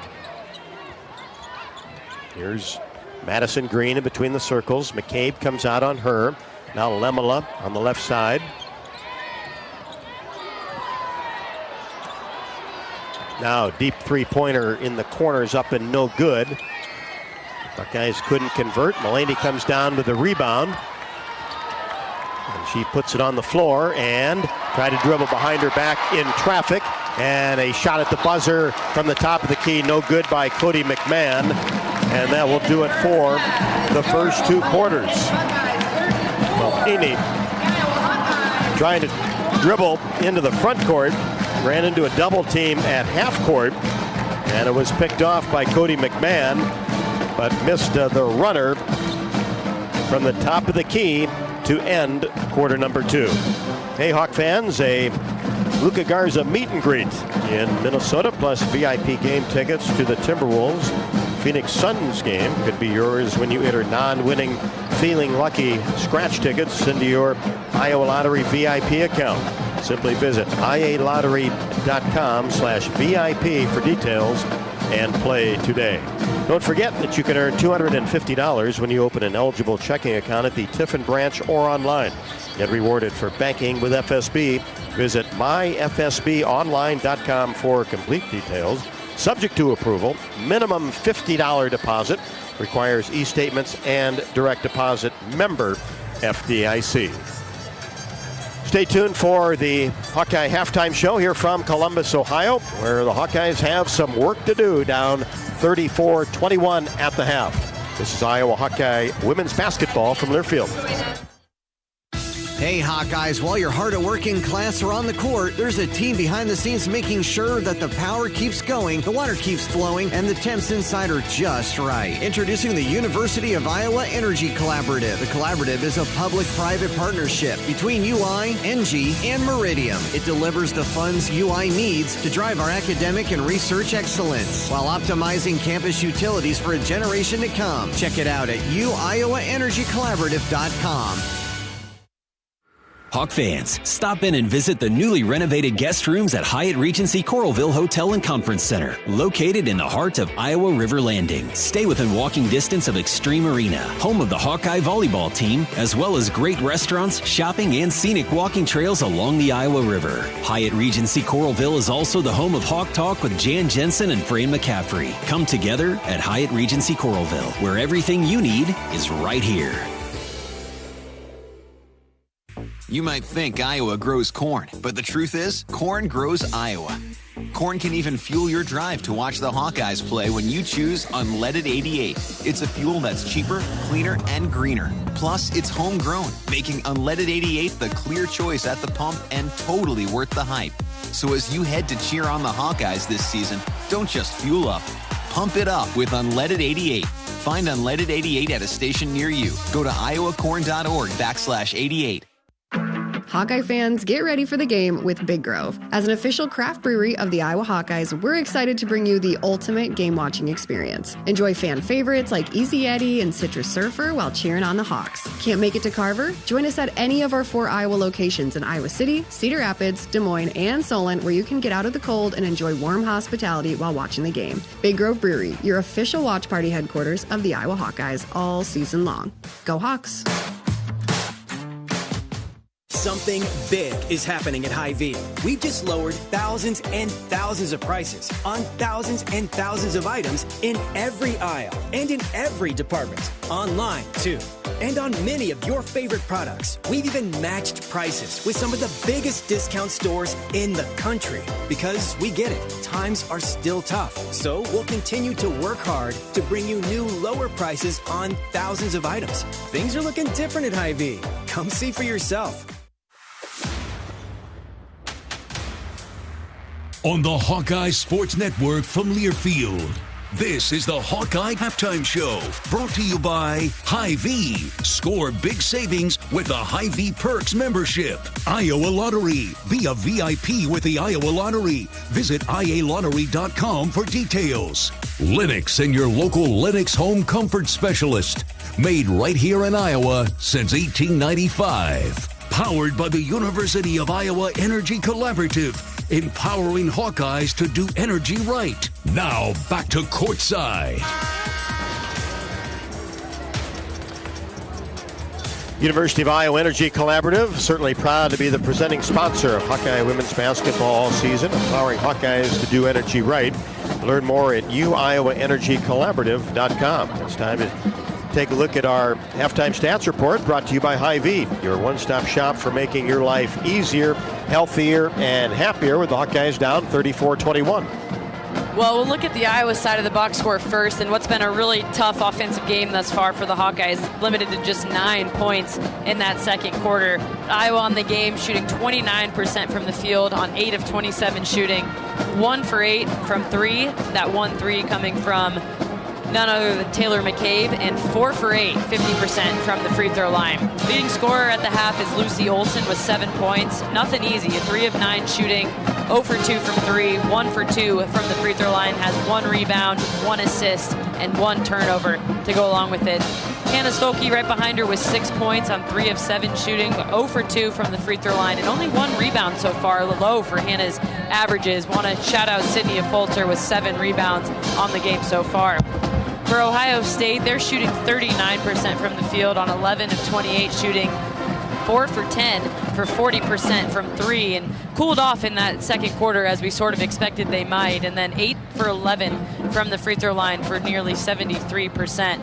Leading all scorers for Ohio State and in the game is Jelani Cambridge, freshman from Nashville, Tennessee, with 13 points on 5 of 9 shooting. She's a perfect 1 for 1 from the 3-point range, 2 for 2 from the free throw line, has 3 rebounds, 2 assists, and a steal to go along with it. Iowa is winning the rebounding battle 20-18 and 5-3 offensively. Turnovers, Iowa scored 3 points off Ohio State's 4 turnovers, and Ohio State has scored 7 points off of Iowa's 9 turnovers.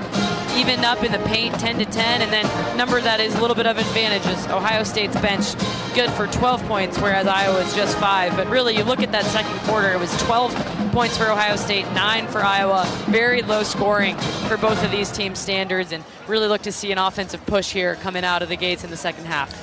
Halftime stats report brought to you by Hy-Vee. Ohio State has led for 18 minutes and 41 seconds. Hawkeyes have yet to lead. The biggest lead that Ohio State did have was 14 at the 3:12 mark of the second quarter. 34-21, Ohio State over the Hawkeyes. More of the Hawkeye Halftime Show coming up. This is Iowa Hawkeye women's basketball from Learfield. At Mid-America Mid-American Energy, our 1.6 million customers depend on our energy 24/7. That's why we work 24/7 to deliver the safe, reliable energy you need. To keep our 99.9% reliability record, we're enhancing our technology, improving resiliency, and investing in critical infrastructure. We're generating power from all available resources to cover any increases in demand. And we're innovating to ensure you always have the energy you need. Mid-American Energy, obsessively, relentlessly at your service. Hey Hawkeye fans, Lucy Olson with Iowa Women's Basketball here. Your support in the stands is critical to our success on game day, but now you have another way to make a real impact. Join the Swarm today and partner with my teammates and me to serve charities throughout Iowa. Together, we're making our state stronger and helping Iowa athletics become the place where we experience the thrill of winning championships. Head to iowaswarm.com for more information. Let's make a difference, Hawkeye Nation. Hey folks, there's nothing better than burgers, beer, and sunshine. At Burger Shed, we've got all that and more.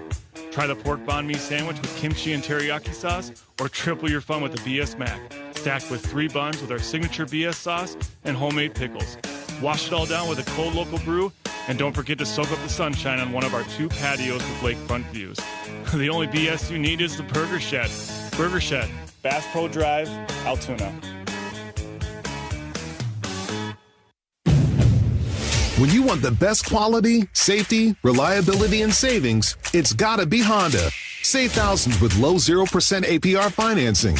When you gotta have selection, Honda cars, trucks, vans, SUVs, hybrids, and EVs are in stock and on sale. Like the 2024 Honda Prologue EV with 0% APR financing. To see why it's gotta be Honda, search your local Honda dealer today. See dealer for financing details. Financing on credit approval. Offer is 3/3/25.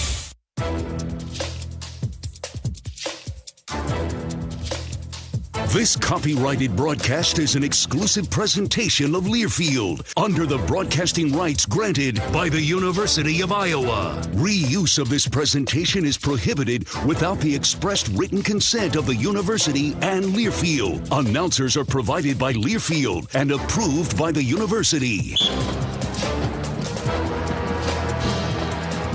Hawkeyes just one of their last 8 and did not score a field goal in the last 5 minutes in the 33 seconds of quarter number 2. Hope the Hawks can get hot in the second half. Time for the U.S. Bank scoreboard update. U.S. Bank is a proud sponsor of the Iowa Hawkeyes. We're in it with you for the good stuff and all the hard work it takes to get there, because together there is nothing as powerful as the power of us. U.S. Bank, equal housing lender, member FDIC. With this early start on President's Day Monday, the only game going on, but other games later on in the top 25. It is number 12 Kansas State at number 17 West Virginia. That'll start at 2 o'clock. Duke and number 1 Notre Dame. Duke number 11. That should be a good one tonight. And Michigan is at Maryland this evening as well. Maryland 21 in the country, and number 18 Alabama will host Texas A&M. One other game tonight in the Big Ten Conference. It is Northwestern 8-15 on the year at Rutgers 10-15. We'll have more of the Hawkeye halftime show after the break. It is Ohio State, number 8 in the country, 34, Iowa 21. 6-game winning streak on the line for the Hawkeyes. This is Iowa Hawkeye women's basketball from Learfield. Hey there, sports fans. Hungry for a legendary experience? Look no further than Bumps Restaurants, proudly named after the legendary Bump Elliott. Nestled right at the Finkbine Golf Course on Melrose Avenue, Bumps is your go-to spot for mouth-watering meals. Present your ticket from today's game at Bumps and get a buy one appetizer, get the second appetizer free deal. Offer good through the next home game. See you soon off Melrose Avenue at the Finkbine Golf Course. Bumps Restaurant, a legendary place with legendary food. This is Jordan Suckafetz here for my dad Brian and his True Blue crew at Dodge Street Tire. If you're wrestling with your car or truck, let their crew take care of you and your family with honest and quality award-winning service. For over 30 good years, Dodge Street Tire have been champions for Hawkeye fans everywhere, pinning down prices and problems for their neighbors. Don't let your vehicle's tires and troubles keep you from achieving your goals. Dodge Street Tire at the corner of Dodge and Church Street.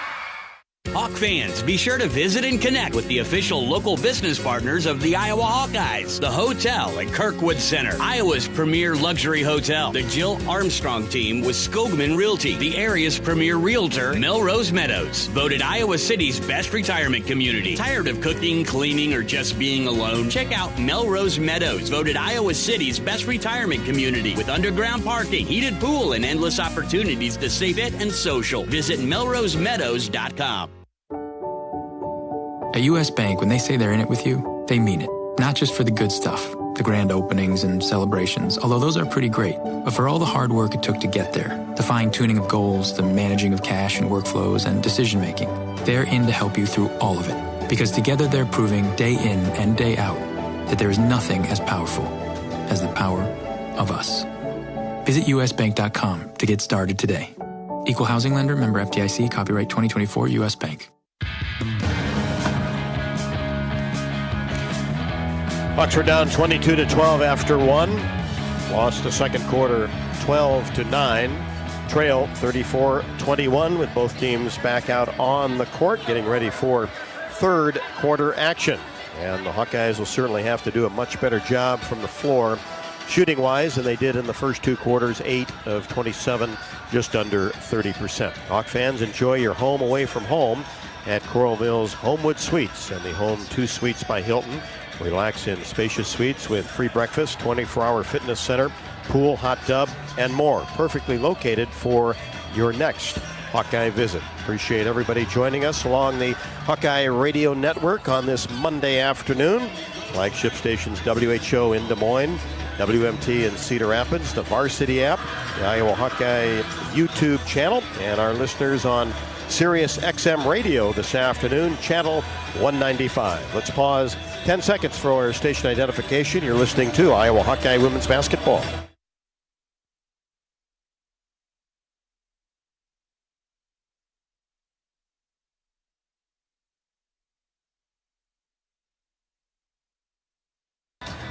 Let's hope the Hawkeyes start fast in quarter number 3. Need to get that three-pointer going. Hawkeyes only 1 for 8 in that category. Ohio State 4 for 10. Third quarter action next. This is Iowa Hawkeye Women's Basketball from Learfield.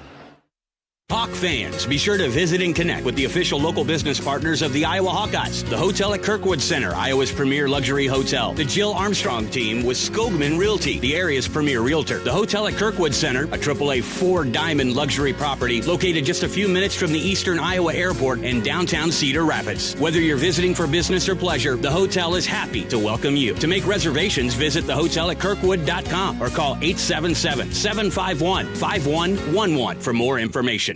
So much to see, so many places to experience, and nobody helps you get there like Travel Leaders Destinations Unlimited. Come to our travel showcase March 13th from 4:30 to 7:30 at the Olympic Theater in Cedar Rapids. Get in on exclusive show deals, meet our travel partners, discover unique travel opportunities, and enjoy complimentary food and drinks. Just visit duagency.com or call 319-393-1359 to register. The world is yours to explore at the DU Travel Showcase on March 13th.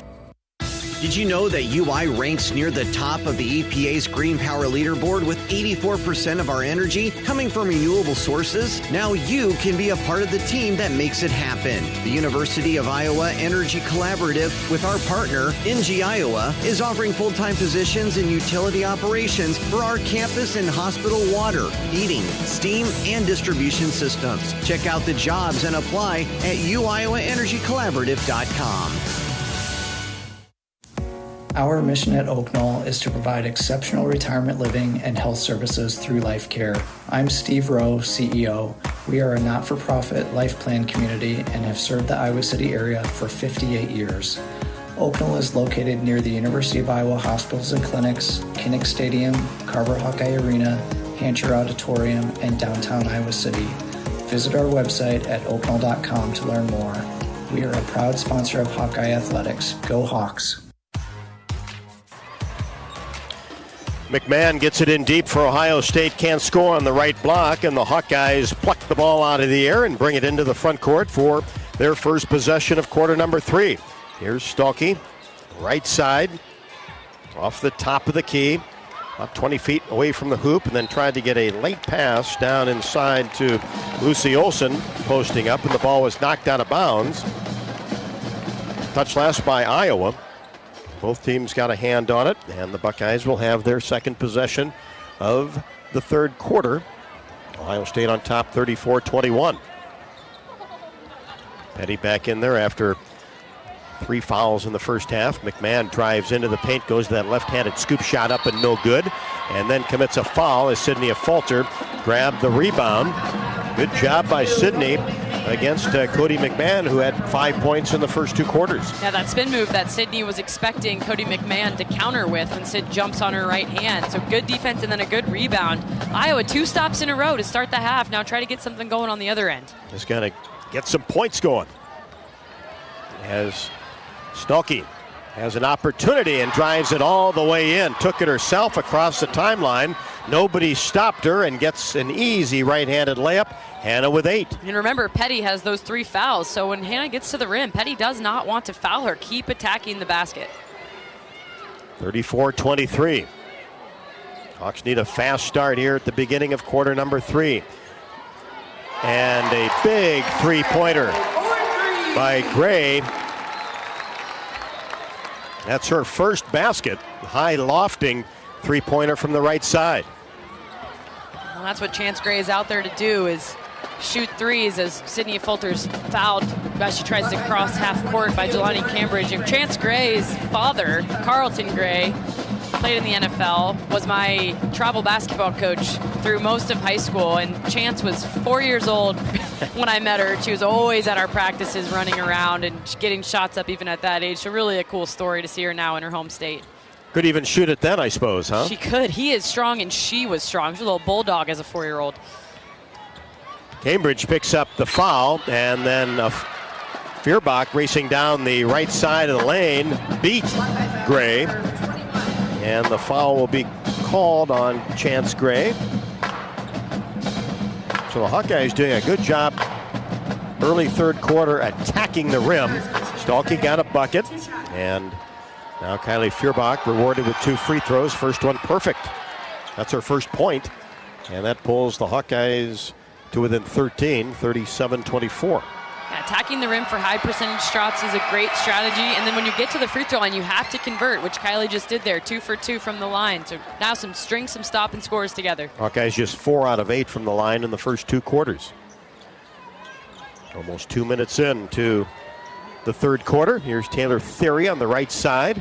Now brings it left side down the paint, and the right-handed layup is blocked by Lucy Olson. Olson gets it back from Stuelke in the front court. Angles right side off the screen, pulls from 17, in and out. And then the ball tapped out of bounds.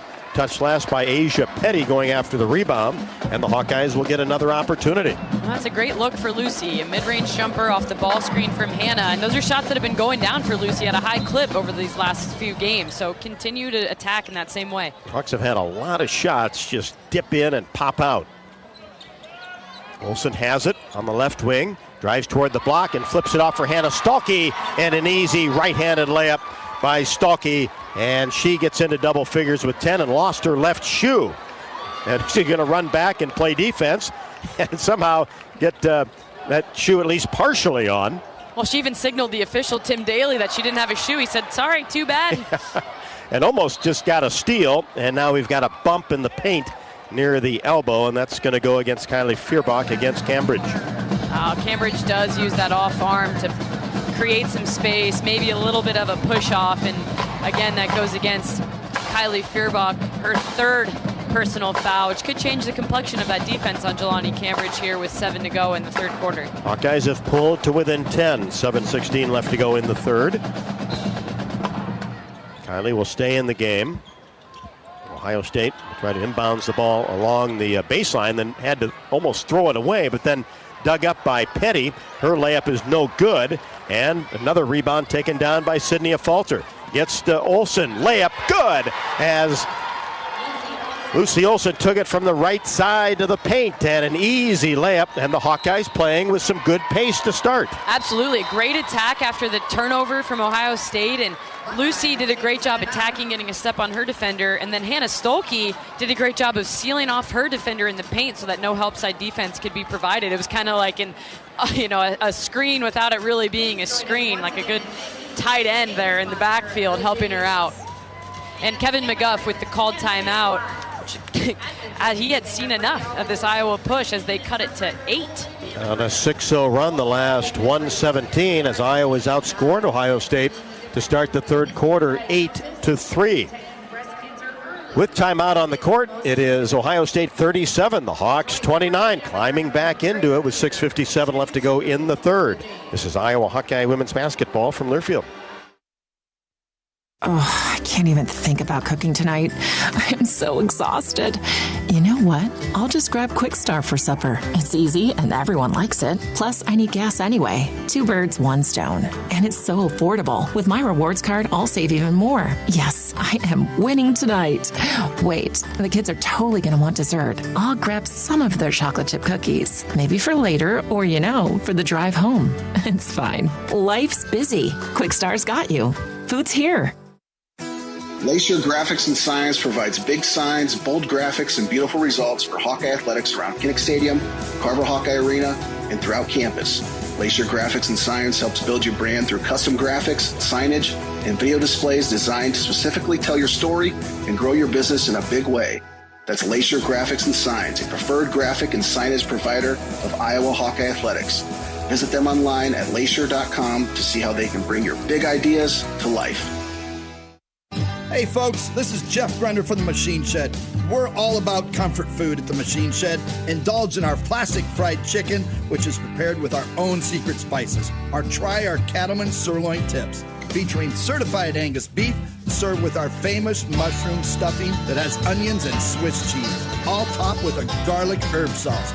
Come experience the taste of home cooking at the Machine Shed. I-80 and Hickman Road, Urbandale, and I-80 and Northwest Boulevard, Davenport.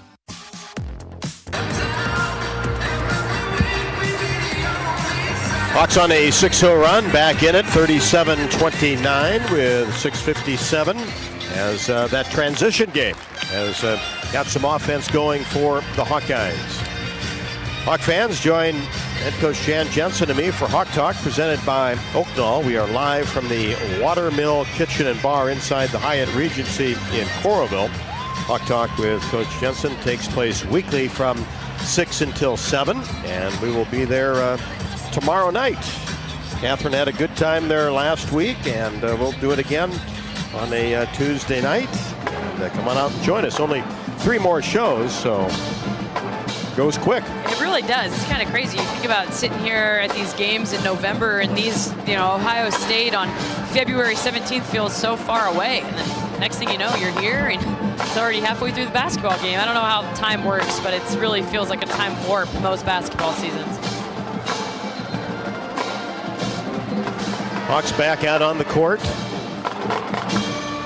Outscored Ohio State to start the third quarter 8-3. Buckeyes after the called timeout by Kevin McGuff with the basketball. Lemela comes in. Played a lot of minutes off the bench for Ohio State in the first half. 7 to shoot as Ohio State works it around the arc and then gets a three-pointer to go. As Jelani Cambridge knocks down another three-pointer. She has 16. Hawks quickly down court. Kylie Fierbach along the baseline. Kicks it back out for Sydney Falters. Three-pointer. Knocks it down just a couple of steps off the top of the key. Sydney's first 2. Really feel like we needed that answer right there after Cambridge's 3 to keep this an 8-point lead. Great drive and kick by Kylie Fierbach. Want to keep that in single digits. As the Hawkeyes were aggressive again at the offensive end. Got an inside-outside look. Ohio State working the clock. Cambridge, top of the key, stops 17 feet away. Now a right side jumper is up and no good by Theory. And the rebound taken down by the Hawkeyes. Sydney Falter will bring it into the front court. Olsen out near the timeline in between the circles. Cut out of the state of Ohio and the big Ohio State logo here at the Schottenstein Center. Now, Taylor McCabe. Falter Free throw line extended left, drives baseline, traffic. Shot is up and too strong off the window. Some contact, but no call. Here's McMahon racing down the right side of the lane and lost control of the ball and out of bounds. And that had to do with Hannah Stalky getting a hand in there to bat the ball away. Yeah, Cody McMahon went right into the chest of about half the Iowa lineup there. Just had on a mission to get to the rim. But good job by Hannah staying straight up and absorbing the contact. Hawks down by 8, and here's a steal off the inbounds play. Olsen ahead to a falter, right-handed layup, count it, and she's fouled from behind. Well, great push again, Rob. Like you mentioned, the transition offense really coming alive. A good pass as you can see the team firing each other up a little bit. They can feel it. They're back in this basketball game and then some. Cutting the lead to 6 with a chance to make it 5 as Sydney heads to the free throw line. And Sydney Fulter is just so strong and has good body balance. I mean, she got hammered on the last play. Doesn't matter. She gets up, comes back down, and takes the contact at the rim again. Just as tough as they come and knocks down the free throw. She has 6 in the quarter. And the Hawkeyes on another 6-0 run as we approach the midway point of the third quarter. And the Hawks have drawn to within 5. Ohio State working it around the arc. Here's a three-pointer up and no good. In and out as McMahon could not connect. And then another fast break opportunity as Olsen tried to lob a pass underneath for Hannah Stalky. This time the Ohio State defense able to get a hand on it, knock it out of bounds, but it'll be Hawkeye basketball on the baseline. And we've got a media timeout here at Value City Arena. And in Iowa we grow corn, but the truth is corn grows Iowa. Corn grows feed for our livestock, food for our families, and clean burning fuel. For your drive to the game, drive clean with Unleaded 88 and support Iowa corn farmers. Go to iowacorn.org to pump it up with Unleaded 88. Dodge Street Tire and Auto, locally owned and operated and voted best of the area for the 10th consecutive year, proudly supports Hawkeye women's basketball. Trust Dodge Street Tire for honest auto repair and the best deals on Goodyear and Toyo tires. Dodge Street Tire and Auto, celebrating over 30 good years on the corner of Dodge and Church Streets. 4:49 left to go in the third. The Hawkeyes have outscored Ohio State in the third quarter 14-6, trail 40-35, but as close as Iowa has been since the early going. This is Iowa Hawkeye women's basketball from Learfield. When the game goes into overtime, but the game goes into overtime. The choice to enjoy is easy. Bud Light. Easy to drink, easy to enjoy. Enjoy responsibly. Anheuser-Busch, Bud Light Beer, St. Louis, Missouri. Something big is happening at Hy-Vee. We've just lowered thousands and thousands of prices on thousands and thousands of items in every aisle and in every department. Online, too.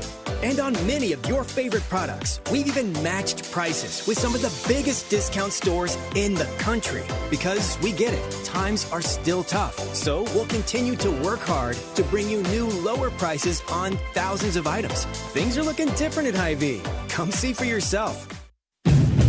For hybrid vehicles that give you 614 miles of continuous driving, it's gotta be Honda. Save thousands on Honda hybrids with 2.9% financing. Award-winning Honda hybrids, Accord, Civics, and CR-Vs. With hybrids, the battery charges as you drive.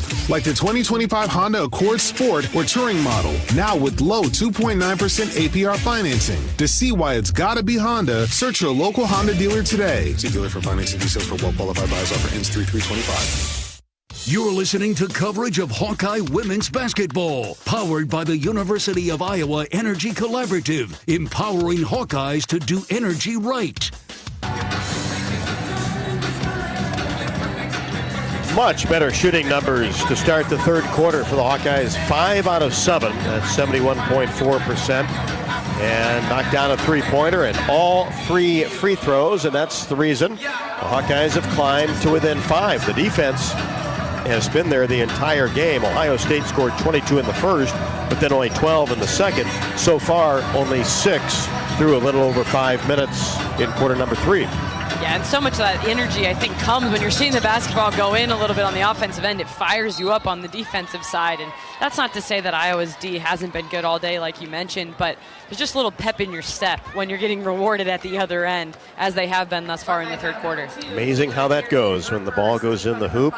Just energizes everybody at both ends of the floor.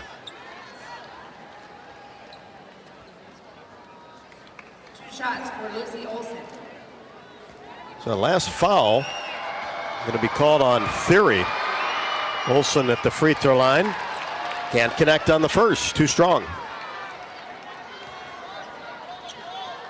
There was some contact underneath the hoop when the ball went out of bounds, and it determined that Olson was fouled. Second one right through. So Lucy 1 out of 2. She has 10. And that draws the Hawkeyes to within 4 on a 7-0 run. The last couple of minutes, Cambridge to the left side, hesitates. Floater, right hand, left side, good. That's tough because Kylie Fierbach trying not to foul when Cambridge drives on her. Just a little bit too easy getting to the rim there. 18, averages 14.6. So she's a big part of the Buckeye offense. Hawkeyes in the front court, down 42-36. Here's Olson trying to go to work in the paint, and she is held. She had her back to the basket. And that'll be on Cambridge, her third. Here's where yet again the free throw line playing a major role in this contest again here today, as so often it does. Olson's first, right through. She's found that stroke, I think, Rob. You know, that last one on the last set went in. Now she's just got it. She's looking confident at the line. Looking to go 3 for her last 3. No good. Been about 50% for the day. I was trying to speak it into existence, you know. Give her some good juju from up here. Where good we're try. 42-37. Buckeyes with the lead in the basketball. Approaching 4 minutes left to go. And a hold is going to be called on the Hawkeyes. Cambridge lost control of the ball at the elbow.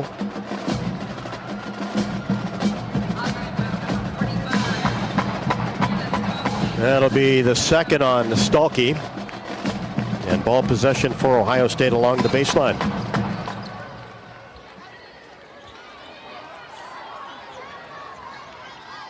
Buckeyes get it in. And then a nice move by Gray from the left wing down into the block area. Lays it up and in with the right hand. She has 5. Hawkeyes quickly down court. Fierbach racing into the paint, kicks it into the corner. Three-pointer McCabe, no good. Missed it from the left side, right in front of the Hawkeye bench. Rebound Cambridge. On the right side of the court, now gets it back, makes a move to the free throw line, hands it off to Theory. Working themselves around the outer arc, and now a whistle. As it was Kennedy Cambridge taking the ball to the rim, and a Hawkeye foul will be called on Taylor McCabe. Leah Guyton enters the game now for McCabe.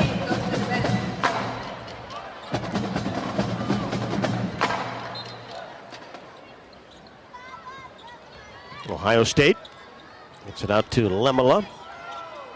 McMahon, top of the key jumper, and that's errant and goes out of bounds. And she hasn't had a lot of good looks this afternoon, and maybe starting to force things a little bit. She definitely is. Cody McMahon 1 for 10 from the field. Definitely not something she's accustomed to. And really crazy thing is that one field goal was a 3. Definitely not in her repertoire typically. So here's a chance for Iowa, though, to run a sup play, get this game back to a 2-possession game. And Stalkey goes down the right side of the paint, goes up strong on the block, and had it knocked away into the hands of Cambridge. Ohio State passing the ball around and then turns it over in the paint. Dug up by Leah Guyton just into the game, and then she tried to flip it back to Fierbach. It's knocked out of bounds by Kennedy Cambridge, and the Hawkeyes will have it along the side, down 44-37 with 2:53 left to go in the third. Well, sound like a broken record. Again, I think it's time to get create the types of shots that you want your offense to get when it's not coming in the organic flow. Hawkeyes have put together a pretty good quarter so far. Just want to finish it off. Olson gets it back from Guyton. Turns the corner down the left side of the lane. Whips a pass inside to Stolke, and a bunch of traffic there. Got it back to Olsen.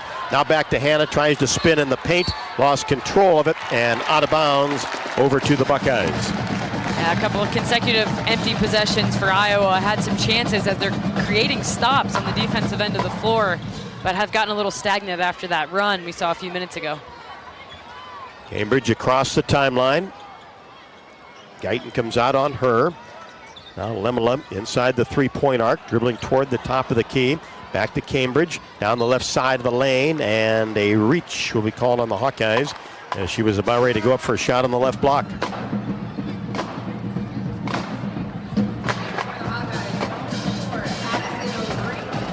O'Grady comes in for the Hawkeyes, replacing Hannah Stolke, 44-37.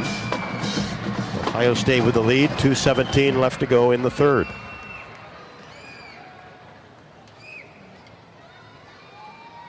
Jelani Cambridge at the line, free throw, good. I've been really impressed today by Jelani Cambridge. Played well. Playing well and playing just patient. You know, she does get a little bit out of control in transition at times, but you don't feel she's forcing. And when the defense goes under, she pulls back for the three. If they try to chase her, she's getting to the rim. So really an impressive all-around game and strong defense as well from Jelani Cambridge. Madison Green, backup point guard. Her first appearance here in the quarter number 3 with 2:16 left to go. Hawks down 46-37, haven't scored for a couple of minutes. Here's a Fulter on the right wing, brings it back out behind the arc. Now Guyton slips it off for Feuerbach, drives the right side down the corner. Guyton stops just before the paint.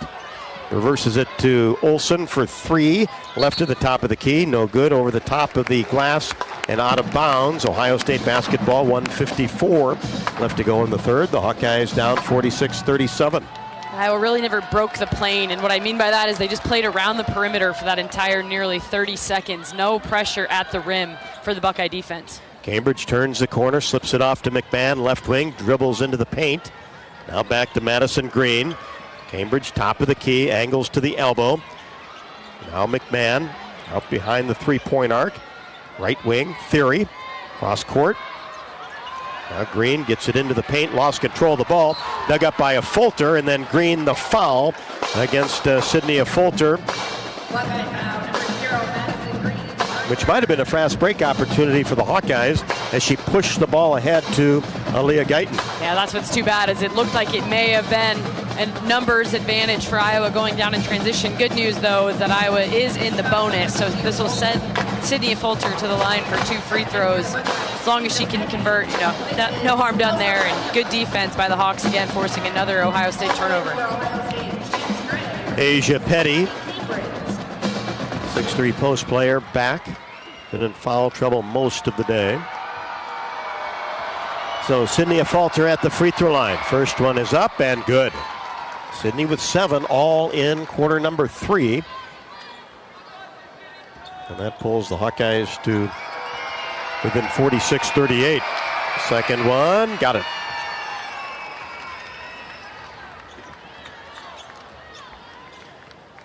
.121 left to go in the third quarter. Here's Green. And almost a steal by a Fulter as they got the ball to Petty. Now back to Green as she angles to the left side. Theory, left to the top of the key. Now McMahon on the right side. Drives down the right side of the paint, goes up strong. Shot didn't go, but a blocking foul will be called on the Hawkeyes. That'll be 3 on Fulter, coming off her 4th double-double of the season. Kind of playing around in that arena once again. Already has the 11 rebounds and 8 points. Free throw good by McMahon. That's her first point in the quarter. Knocks down the second. She has 7, averaging 16.7. So the Hawkeyes have done a good job on her. 48-39. 50 seconds left to go. Guyton for 3, right at the top of the key, and drills it. Great look for Aaliyah, just a little brush screen to bring her out to the right wing, had her feet set, her shoulders square to the rim, and knocks it down. Guyton with 6. Madison Green in the front court for Ohio State, and then tried to get a pass off to Petty near the elbow area, and it was kicked by Kylie Feuerbach, so it'll be Ohio State basketball along the side. Oh, and Iowa hanging around, keeping this a 2-possession game. If you can get a stop here, have the final possession of the quarter, and maybe even cut this thing to a 1-possession game. Been a good quarter for the Hawkeyes, down 48-42. How about a stop here and a big bucket? Takes some momentum to the 4th. Here's Petty out behind the arc. Now Green. Cross-court pass. Petty now McMahon. Drives down the right side of the paint, shot up and no good. Got her own rebound, put back, good. Chance for a 3-point play, a falter, her 4th. And that felt like deja vu to the contest here in Columbus just about a year ago, where Cody McMahon, they run a little flip pass to her where she gets a head of steam going straight at the rim. And Sid did a great job holding her ground on the initial drive, but those are those short box outs that are so difficult to convert. And there, Cody McMahon makes the free throw, stretching it to 50-42. McMahon with 10. Hawkeyes with the basketball. Olsen at the elbow, feeds inside, a little slip pass to Addie O'Grady, who lays it up and in with the right hand. And that will end the 3rd quarter. So Ohio State did get a 3-point play, but at least the Hawkeyes got a bucket at the end of quarter number 3. Yeah, nice execution there. Again, the attack at the rim that you mentioned, Iowa doing a really good job getting downhill, drawing the post defender, and that help slide, and that leaves Addie O'Grady wide open on the right block. She had a nice quick up and finish. So, like you say, it was good to counter it, but unfortunate for Cody McMahon to get that offensive rebound put back and a trip to the line to close out their 3rd quarter. And that was Sydney Falter's 4th foul. We'll certainly watch that in the 4th. For a taste of unique flavors you'll love, stop by Molly's Cupcakes in downtown Iowa City for homemade cupcakes, cookies, bars, and coffee drinks. Molly's Cupcakes is a proud supporter of the Iowa Hawkeyes. We can all help prevent suicide. There is hope with 988 Lifeline. Call or text 988 now. We'll head to the 4th quarter. Ohio State 51, Iowa 44. This is Iowa Hawkeye women's basketball from Learfield. When you live in the Midwest, you're accustomed to leading the nation in certain things, from corn and pork production to eggs and soybeans. And now we're adding another product to that list: clean, renewable wind energy. By investing in wind turbines and partnering with area farmers and landowners, Mid-American Energy is harvesting wind power that's homegrown right in our very own backyard, which not only provides customers with low, stable energy rates, but also the support to make our Midwest communities safer and stronger. You might think Iowa grows corn, but the truth is, corn grows Iowa. Corn can even fuel your drive to watch the Hawkeyes play when you choose Unleaded 88. It's a fuel that's cheaper, cleaner, and greener. Plus, it's homegrown, making Unleaded 88 the clear choice at the pump and totally worth the hype. So as you head to cheer on the Hawkeyes this season, don't just fuel up. Pump it up with Unleaded 88. Find Unleaded 88 at a station near you. Go to iowacorn.org/88. US Cellular introduces US Mode, a way to set your phone for less distraction and deeper connection, so dinner sounds less like this and more like this. Visit in-store or online to set up US Mode. US Cellular, the 5G network built for us. You don't have to go to the game to get a game program. You can download it now by visiting the Game Day page on HawkeyeSports.com. That's right, the game program is now digital and it's free. So check it out. Get the roster, the stats, and fascinating stories about today's matchup. Just go to HawkeyeSports.com and click on Game Day.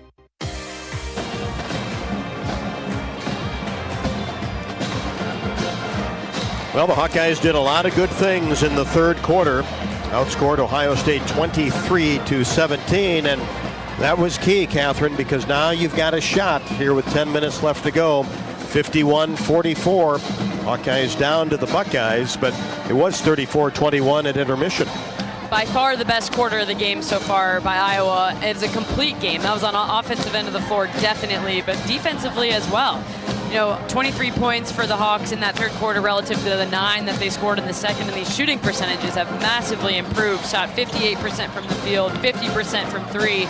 and nearly 80% from the free throw line in that third quarter. So Iowa should feel some confidence, some momentum coming out of that third quarter break, and look to keep riding that because you know your defense is going to show up. So now just continue to count on your offense to do the same. Jelani Cambridge has 20 to lead Ohio State.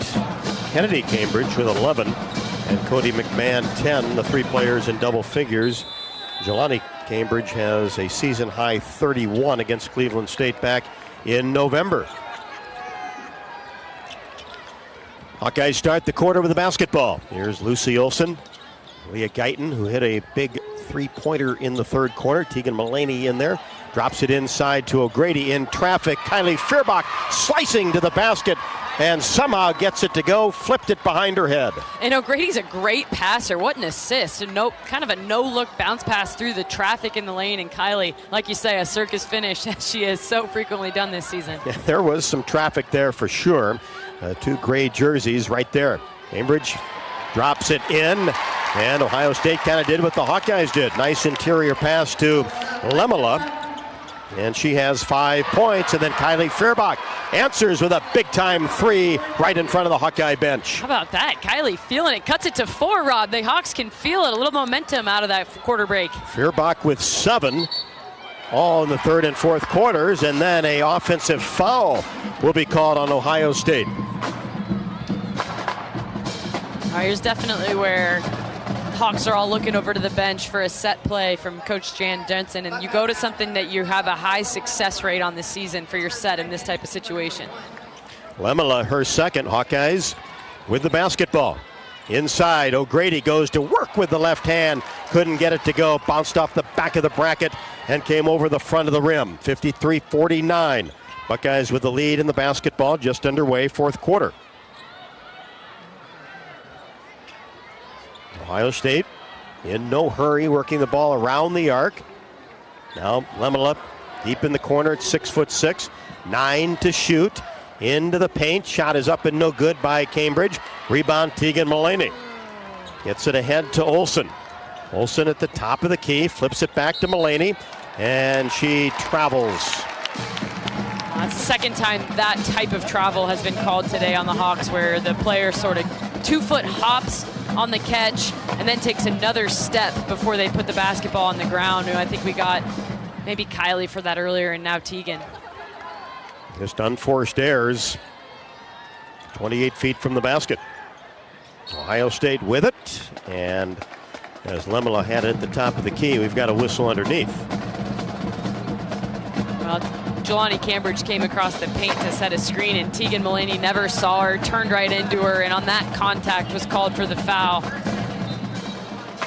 That's her second, and this is where you have Sydney Falter with 4 fouls, which really impairs the Hawkeyes. And then a bounce pass. McMahon tried to get it to Lemela. She couldn't handle it down near the right block, and it goes out of bounds. Had a lot of zip on it. And it's Hawkeye basketball down 53-49. Ohio State's opened the door a few times here, Rob. Iowa really needs to convert here, I think, to take advantage of that turnover on the other end. Here's Feuerbach. Gets it to Guyton on the right wing. Stops before going into the paint and then has to flip it to Mullaney. Now back to Lucy Olson. 7:35 left to go in the ballgame. Olson slips a pass inside to Addie O'Grady, lays it up and in off the window. Nice little slip pass from Olson to O'Grady. Here, big minutes again from Addie O'Grady when her number is called. Pulls the Hawkeyes to within 2. Lemela on the right wing. Gets it to Cambridge, top of the key. Feuerbach comes out on her. Now here's McMahon at the free throw line. Turns the corner, slips a shot up and good. Got that scoop shot with the right hand off the window, and she's fouled. Well, I thought she traveled, Rob. It looked like she shuffled her feet a little bit. Again, McMahon getting the basketball out near the free throw line where she's got chance to get a lot of momentum as she heads to the rim. And watching the replay, I still think she took an extra step on that attack down the right lane. O'Grady picks up her second, and that will get a falter. And Stalky back into the game at the 7:09 mark. Free throw is up and in and out. Sydney with another rebound, 55-51. Hawks down, but with the basketball. Here's Olsen. Gets down in the paint on the left block. Nowhere to go. Kicks it back out to Kylie Feuerbach, and then she has it taken right away by Cody McMahon. Drives down the right side. They just have to let her go. Layup good. Cody McMahon coming to life, and her defense leading to some offense there. She pretty much just stripped the basketball out of Kylie Feuerbach's hand. Kylie put it out in front of her before she attacked the rim, and that led to 2 points for McMahon at the other end. And the Hawkeyes will take timeout. As Ohio State has gained some momentum after the Hawkeyes cut the lead all the way down to 2. 6:50 left to go. In the fourth, it is Ohio State 57, Iowa 51. This is Iowa Hawkeye women's basketball from Learfield. Hear that? That's the Iowa Lottery powering up the new Pac-Man scratch ticket, where you could chomp your way to $50K in instant cash prizes. Even if you don't score big in your first round, you still get an extra life. Because you can enter non-winning tickets in the VIP club for a chance to win a Pac-Man arcade package, plus your share of $325,000 in cash prizes. That's a lot of Waka Waka winning. Woo-hoo! Pac-Man is registered and copyrighted by Bandai Namco Entertainment Inc. Enter and see rules at iLottery.com/VIP. Hi, I'm Gary Dolphin, and if you want your home to be exceptionally comfortable during these cold Iowa winters and hot, humid summers, you need to turn to Dave Lennox and your local Lennox home comfort specialist. Lennox has been serving Iowa consumers since 1895, when Dave Lennox built his first furnace in Marshalltown, and Lennox is still building its high-efficiency furnaces and air conditioners there today. For the best home comfort system you can buy, it's Lennox and your local Lennox dealer. Lennox and the Hawkeyes. Now there's a winning combination. You're listening to coverage of Hawkeye women's basketball, powered by the University of Iowa Energy Collaborative, empowering Hawkeyes to do energy right. Hawkeyes pulled to within 2. Ohio State on a little bit of a run, but still within striking distance, 57-51 in favor of Ohio State. As Iowa's outscored the Buckeyes in the fourth quarter 7-6. Checking points off turnover, just 11 for Ohio State. They average 21 on the season. So Iowa has done a pretty good job in that category. Do have 13 turnovers, but have not really allowed Ohio State to get on huge runs with that pressure defense. Iowa now 18 of 43, 41.9%. Well, then you look at those free throws, 64.7%, 11 of 17.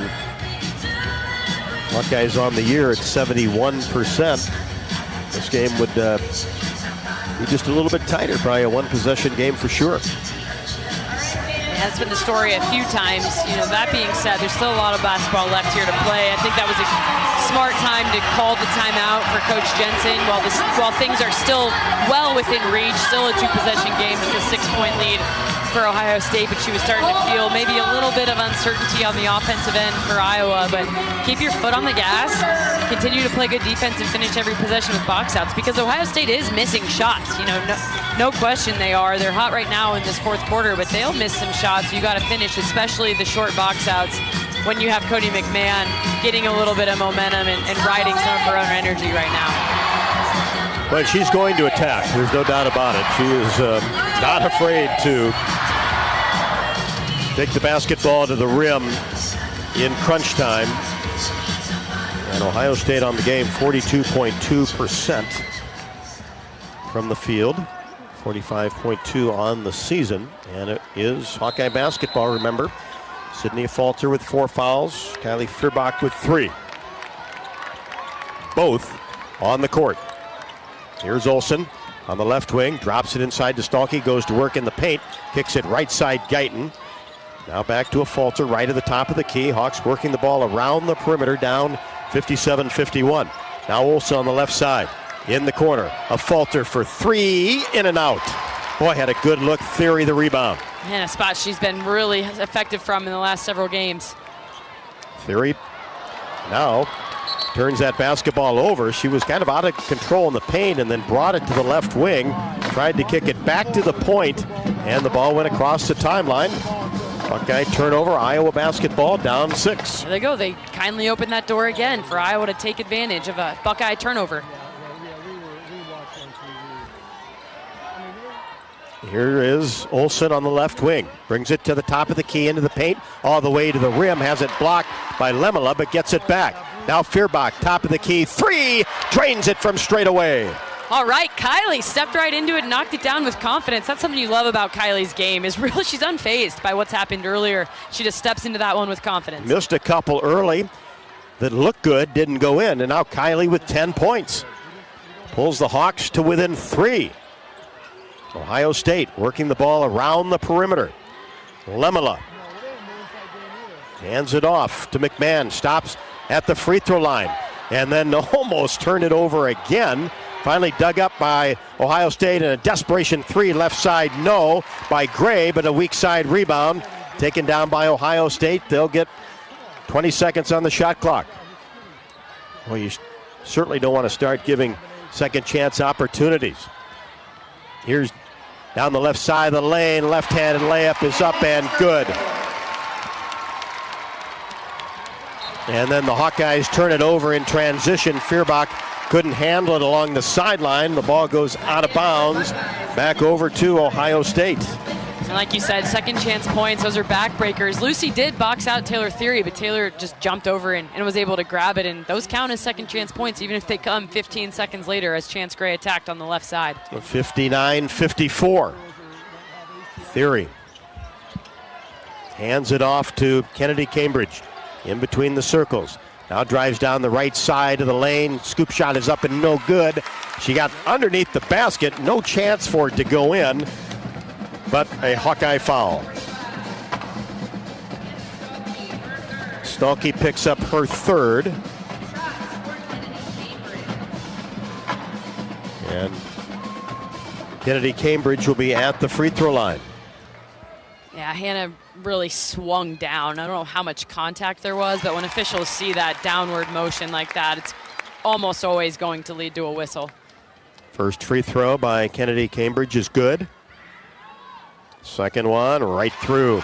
That's 13 off the bench. Started her career at Kentucky, 61-54. Well, the Hawks get it down to one possession.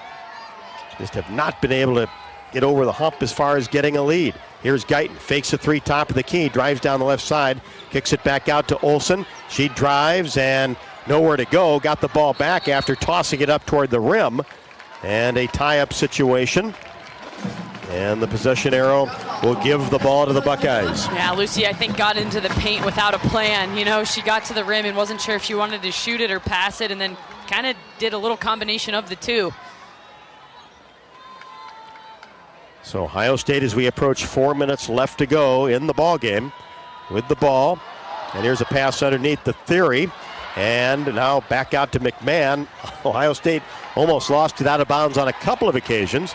And now Johnny Cambridge at the elbow.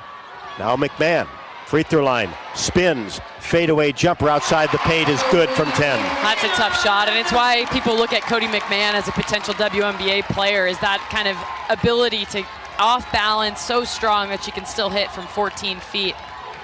63-54. Hawks get it inside, and Stalky goes up, couldn't finish on the right block. Lemela comes down with the rebound. You feel like the Hawks needed to score on that possession. And now they certainly need to stop on this one since they didn't get the bucket there. Here's Theory left to the top of the key with 3:19 left to go, 63-54. And a Hawkeye foul. That's a hold, and Feuerbach's fourth. 6-0 run by Ohio State. Hawks have not scored for the last 2:38.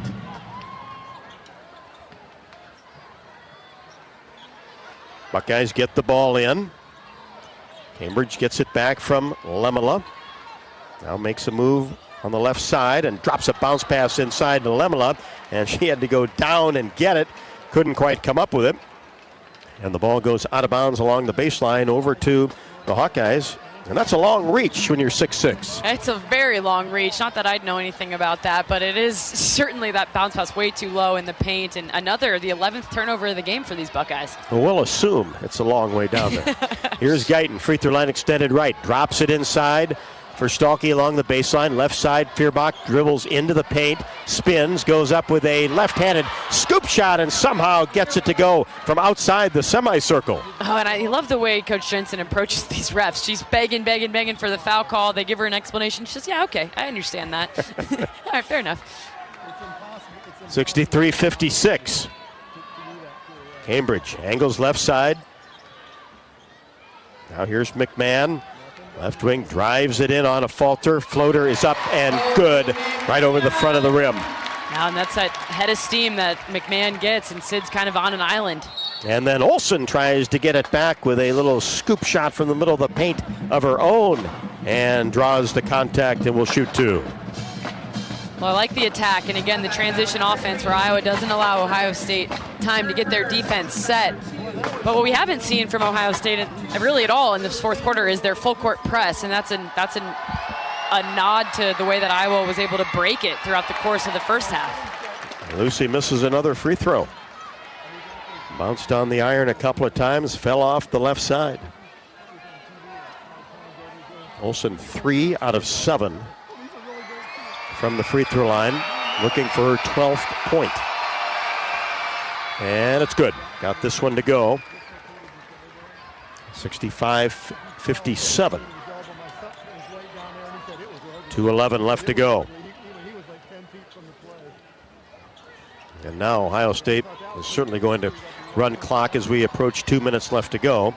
Cross-court pass to McMahon. She'll attack. Goes right at Stalky. Shot no. Gets her own rebound. Put back good off the window. Well, after a really quiet first 3 quarters for Cody McMahon, my oh my has she come to life. And getting those second chance opportunities, you just can't allow those to a player like her.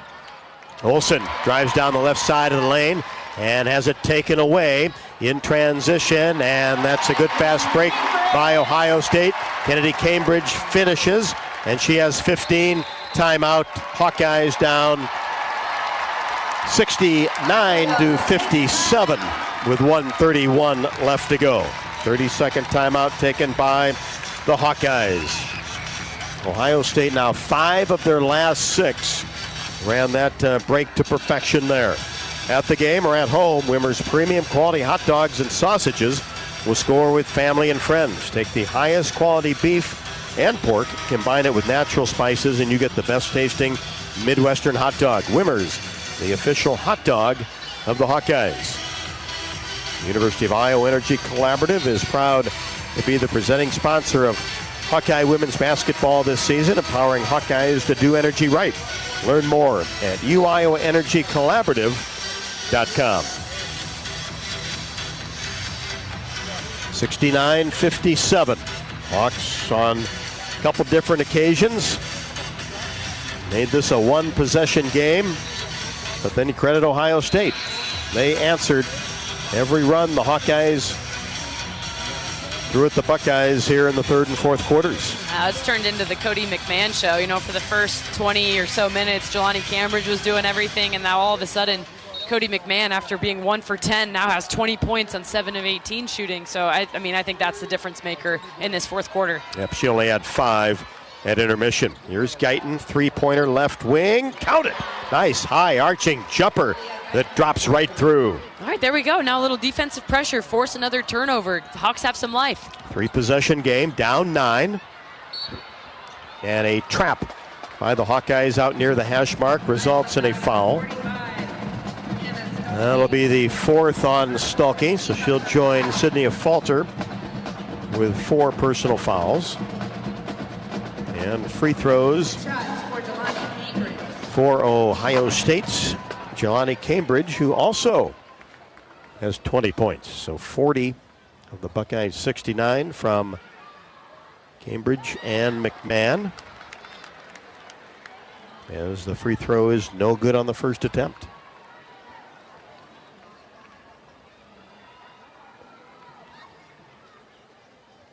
Second one in the air and right through. Hawks quickly in the front court. Down 10, 70-60. 1:02 left to go. Olsen, three-pointer, top of the key, got it. Here we go. I'm thinking we're still alive here, Rob. Get a turnover.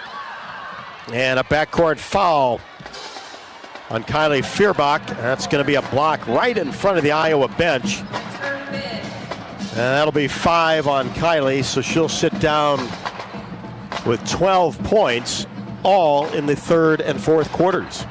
Great effort from Kylie, and definitely an unfortunate fifth foul. The bright side is that it happened with very little time going off the clock. Now it's a dead ball, got at the free throw line. So really, Iowa, make sure you box out at the free throw line, and then you can either use one of these remaining timeouts and advance it to try to get a quick score. But really, it all starts with boxing out at the free throw line, including the shooter, as Cambridge has proven that she's not 100% effective at the free throw line. 72% on the year. 70-63. Hawkeyes trail with 57 seconds left to go. Fourth quarter action from Columbus. Free throw, short. And that's what I mean, those short misses. Now she's had 2 of them in her last 2 trips. So Iowa here box out on Taylor Theory and the 6'6" center on the right block.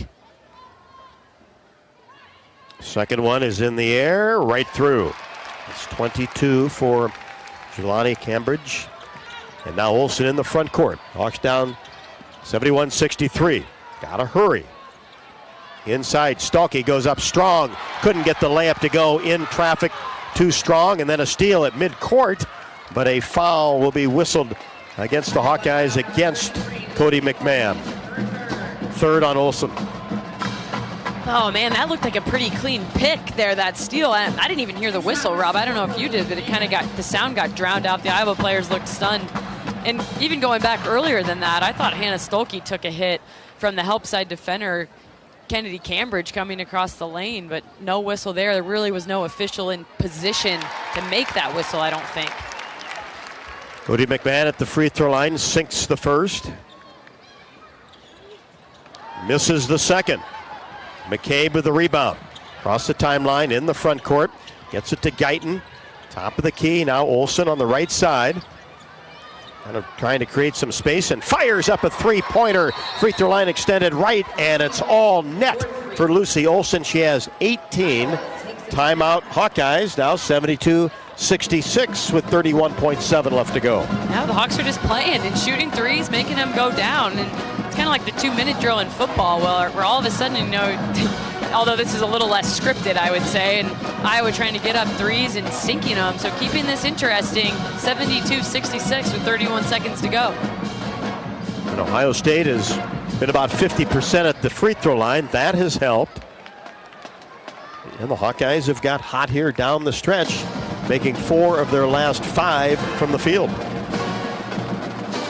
You can earn $250 when you open an eligible checking account at the Tiffin branch or online with Farmers State Bank. Get rewarded for banking with FSB. Visit myfsbonline.com for complete details. Subject to approval. Minimum $50 deposit. Requires e-statements and direct deposit. Member FDIC. 6 in a row on the line for the Hawkeyes. Ohio State basketball. See if the Hawks can get a steal off the inbounds along the sideline. Get it into Cambridge, and an immediate foul. Yeah, definitely try to extend the basketball game. That being said, with a handful of Iowa players with a handful of fouls, have to be a little bit selective about who does the fouls, with Sydney Falter with 4 and Hannah Stolke with 4, Lucy with 3 right behind her. That time Guyton with only her first. First one is up and good. Jelani Cambridge now with 23.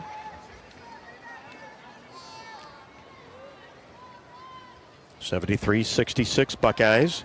30 seconds left to go. Second one in the air. Short. Rebound taken down by Sydney Falter. Hawks get a timeout to advance the basketball. 73-66. 0 for 2 would have been better, but we'll have to take 1 out of 2. We'll take it in the quick timeout. Iowa now with just 1 timeout remaining, but again, that's that timeout and advancement rule with under a minute to go that exists in women's basketball, which I think is a game changer. It's a great rule for the women's game, and I don't really know why the men's don't add it as well. I think it makes end-of-game situations much more interesting. But if you're Iowa here, you're going with your best available first shot. I think really the importance is getting one off quickly here. As you know, the time's dwindling down. 30.2 on the clock, 73-66 Buckeyes. So you're going to need at least 3 possessions. And you figure Ohio State won't completely cooperate and miss all their free throws, because that's exactly what you're going to have to do as soon as you score, is foul as quickly as possible if you don't get the steal off the inbounds. And here's where you run a play that has multiple options. You know, you're running people to the rim, you're running your shooters off screens, and your inbounder, Sydney Falter, a veteran player, it's a good decision to have her be the inbounder because she knows all the different options that she's looking for as the play progresses. Sideline right is where Sydney Falter stands in the front court. 73-66. Buckeyes with the advantage. Hawks look to get it in. Here's Guyton. Back to Olsen. Trying to create some space. Fires a three-pointer and knocks it down from the top of the key. McMahon was there. Olsen got enough space. A little step back three. 21 now for Lucy Olsen. And it's 73-69 with 24.5 left to go. Hawkeyes are not going away. And Lucy off balance, looked a little uncomfortable taking it, but that thing switched through the net so fast you couldn't even see it go in. Her last 2. Absolutely, and so only 6 seconds off the clock, really making this difficult for Ohio State to close things out. So again, we're still rolling here, Robbie. Still in it. Ohio State at the line. Been there 27 times, have connected on 19. And the Hawkeyes 12 of 19 from the stripe, as Ohio State have the ball in the front court. Out near the hash mark on the right side of the floor. Stolke will guard the inbounds.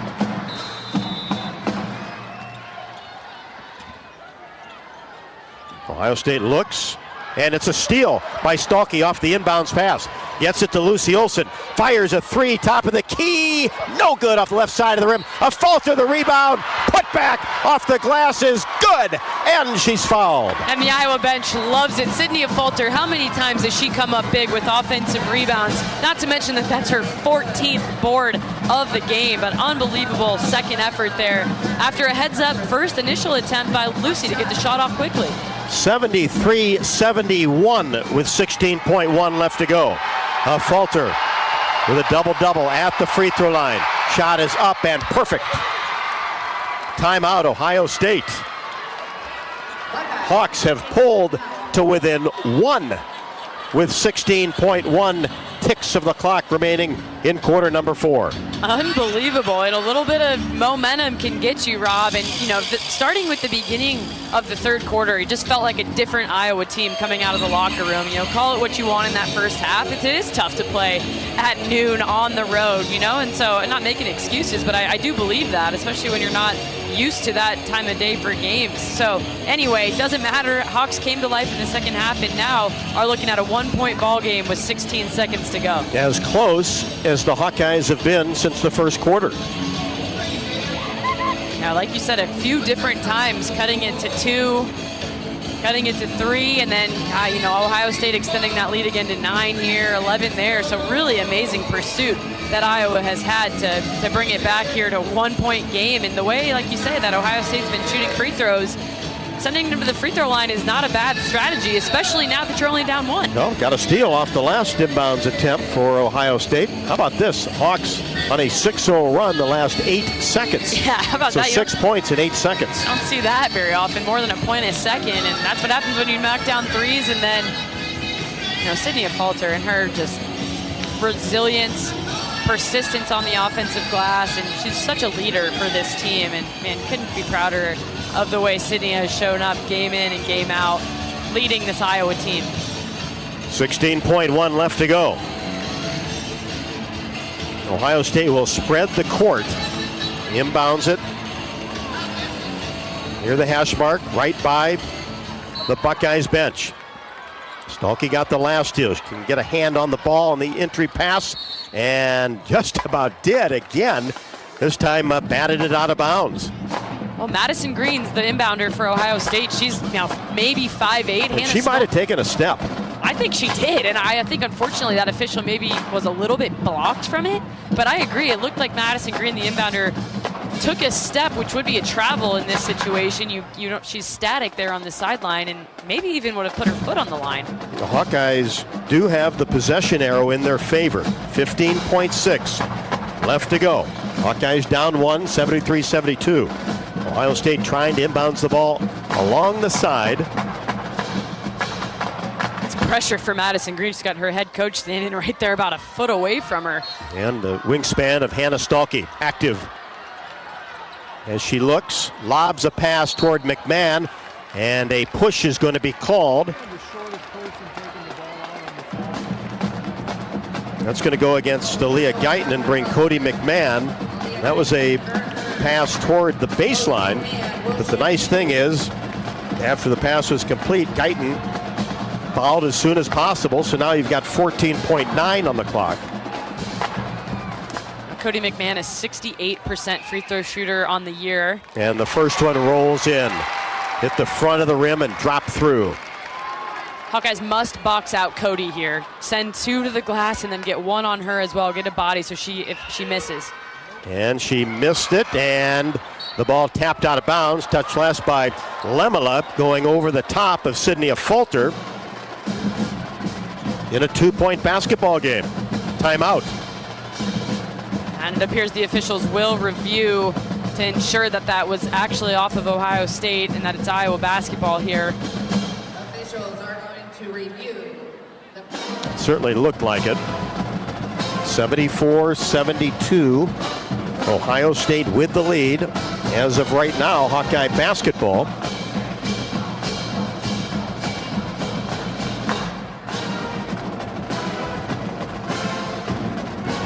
As the officials are over at the scorer's table.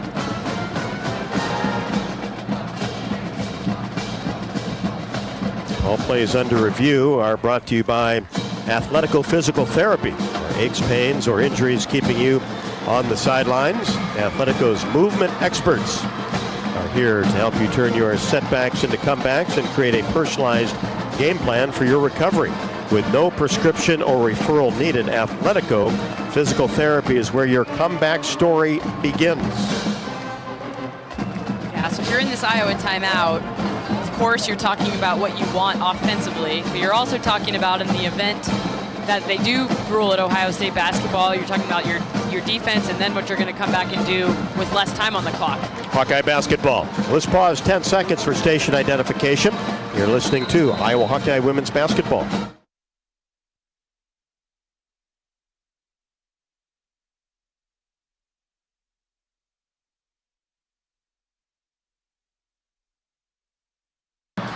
So that last timeout was called by the officials to review that play that ends up going the Hawkeyes' way, and then Iowa turns around to call timeout down a pair at 74-72. The Hawkeyes have outscored Ohio State in quarter number 4, 28-23, 13.8 seconds remaining. So now you really have a chance to talk through as a coaching staff what set you want to run. You know, again, ones that they're working on in practice day in and day out this time of year. And you get to February basketball, you've had lots of reps in practice and in a handful of games in these late game situations. And so, like we talked about just a few possessions ago, you're running sets that have multiple options. At this point, all you need is a 2. So if it's me, I'm going for a high percentage shot, trying to get something for either Stolke, Sydney, or Lucy at the rim. And of course, you've got your shooters out there spotting up, Taylor McCabe and Aaliyah Guyton, who have both proven they can shoot in this building. So multiple options, try to get something easy, high percentage shot, and then definitely you're crashing the rim, fouling right away if you're not able to convert the basket. Olsen, a Falter, Stolke, McCabe, Guyton, the 5. Hawkeyes will have it. Ashmark left side. McCabe will throw it in. 13.8 left to go, down 2. Here's Olsen in between the circles, out near the timeline. Gets a screen, comes right side, and a push will be called on Cody McMahon. Ohio State had foul to give.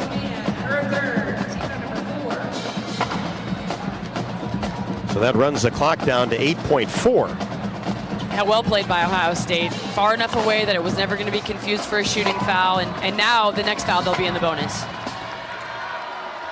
Get it into Olsen. Drives down the left side of the lane. Lost control of the ball. Has to go up with it. And the 15-foot jump shot. Desperation style. And a foul called on Cody McMahon. Whew, man. Exhale there, Rob. I didn't think Olsen was going to get that shot off, and she was kind of fading away toward the baseline. She was off balance. Looked like she might have shuffled her feet. You know, all those things happened, and then she still was able to get some contact. So we'll take that whistle all day long. Thank you, official Natasha Kami, for that one. And now Lucy, in a pressure situation, try to convert at the free throw line. With 3.6 left to go. Hawks down 2, and it is good. Oh, boy. Bounced on the front of the rim. Didn't think it was going to crawl in, and did for Lucy Olsen. And Ohio State out of timeout. So when they get this, hopefully off the make, they don't have the timeout in advance. Olsen to tie the game. In the air, in the basket. Here's Theory in the backcourt with 1 second. Gets it to the timeline. Desperation shot is up and off the window and the rim. Not sure it was in time as we head to overtime, tied at 74. Can you believe it, Rob? How about this Iowa grit to get themselves into a situation to be going into overtime? I mean, Ohio State led this game by 14 at one point, and even at points in the fourth quarter, they were up double digits. So for Iowa to just keep chipping away at that lead despite the foul trouble, wow, what a comeback, and you got to be feeling really good heading into this extra 5 minutes. If you talk about momentum, the Hawkeyes have it on the road. Ohio State figured this game was on their side, but the Hawkeyes said, nope, we're going to close this out the last 5 minutes. 74-74, the Hawks and the Buckeyes. Overtime again here in Columbus. We'll have it for you after the break. This is Iowa Hawkeye women's basketball from Learfield. For hybrid vehicles that give you 614 miles of continuous driving, it's gotta be Honda. Save thousands on Honda hybrids with 2.9% financing. Award-winning Honda hybrids, Accord, Civics, and CR-Vs. With hybrids, the battery charges as you drive. Like the 2025 Honda Accord Sport or Touring model. Now with low 2.9% APR financing. To see why it's gotta be Honda, search your local Honda dealer today. See dealer for financing details for well-qualified buyers. Offer ends 3/3/25. Hey Hawkeye fans, Peyton Sanford here with Iowa men's basketball. Your support in the stands is critical to our success on game day, but now you have another way to make a real impact. Join the Swarm today and partner with my teammates and me to service charities throughout Iowa. Together, we're making our state stronger and helping Iowa athletics become the place where we experience the thrill of winning championships. Head to iowaswarm.com for more information. Let's make a difference, Hawkeye Nation.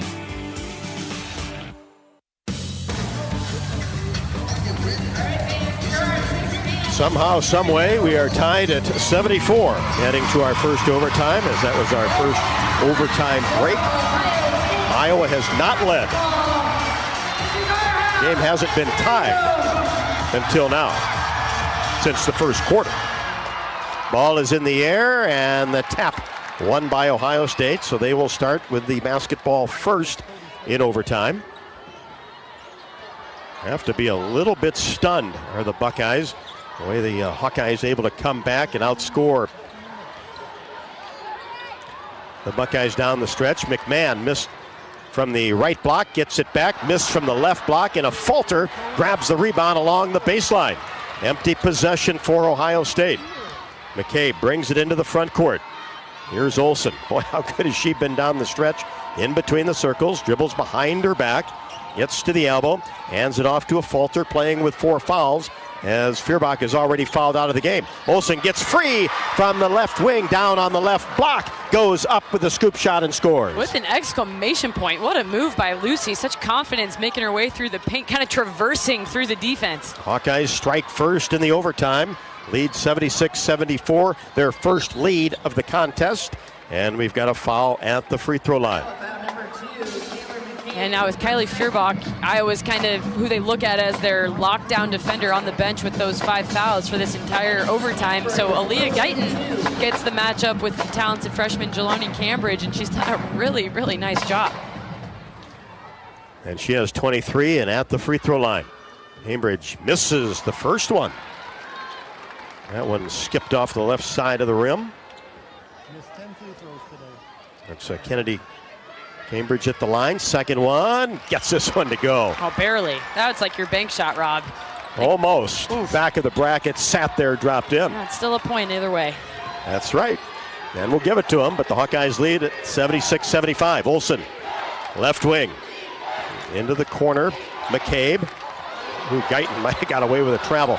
Now Olsen slips into the paint, spins, looks for help. A Fulter, corner, Guyton, free off the back of the iron, no good. But Stalkey gets the offensive rebound and sends it back out top. Here's Olsen in between the circles, 3:27 left to go in the overtime. Lucy almost lost control of the ball, gets it to Aaliyah Guyton. Guyton in between the circles, and she'll fire a deep three-pointer, and that skips off the right side of the rim, no good. Not sure that's what the Hawkeyes wanted there. No, it wasn't, and you see Coach Jensen pointing to her head. You know, Aaliyah, know the situation, not really the shot that you're looking for, but again, trial by fire. She's learning on the go as a freshman, first time in this type of situation. 76-75, Hawks with a 1-point advantage. 3:07 left to go in the first overtime. Ohio State with the basketball. Here's Jelani Cambridge. Feeds it right side. Ohio State working that ball around the arc, and then Cambridge takes it to the paint. Runner up and no good with the right hand. Nice box out by the Hawks underneath, and Stalkey comes up with the rebound with a 1-point lead. That was a great box out by Sid Fulter. Led to that board for Hannah Stalkey. Almost an over-the-back call. Good teamwork there. Here's Guyton in between the circles, closer to half court than the three-point arc. Aaliyah pulls up her dribble, gets it back from Hannah Stalkey, and Guyton lost control of the ball and out of bounds. A couple freshman mistakes here the last 2 possessions. It was, and Cody McMahon took a shot to the face there, grabbing her eye as she goes back down the other direction. Be interesting to keep an eye on that, no pun intended. Yeah, she I think got hit earlier on the first possession of overtime as well, when she missed a couple of shots in deep. Hawks still have a 1-point advantage, but Ohio State with the basketball. Here's Cambridge, left wing. Gets it to Lemela. Now back to Cambridge. She gets into the paint. Runner, good. Got it right over the front of the rim. Cool as a cucumber. She made her way through a little Euro step-through move. Really nice finish. But Iowa now just, again, down 1. You're fine. Take it. Get the shot opportunity that you want here. No need to rush. But you got to get a good shot, which has not been the case the last 2 possessions. 1:48 left to go. Olsen in between the circles. Angles left side. Drops it into Hannah Stalkey, and she lost control of the ball, but it was touched last by Ohio State in the paint. And I wonder if they'll take a look at this. Yeah, veteran official Tim Daly asking the other 2 on his crew, all right, did you see it for sure? Do we know it's Iowa ball? And they say yes, thankfully, on that one. Yeah, get it in. Olsen gets it back from Stalkey on the right side. Holds it at her knees, goes to the baseline, and shot went in, but late. Shot clock violation. Hawks unaware that the shot clock was under 5. Yeah, Luce definitely did seem unaware there how little time she had on the inbounds.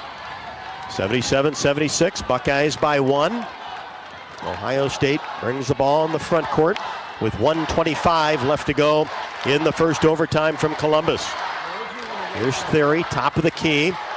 Lemela, and a whistle from the left side, contact. 2 players down in the paint, and a push is going to be called on the Hawkeyes.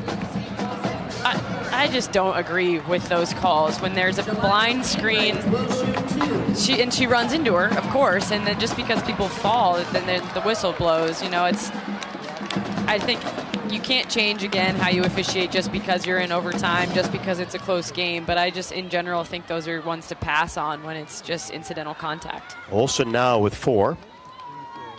Jelani Cambridge at the free throw line. Again, makes the first.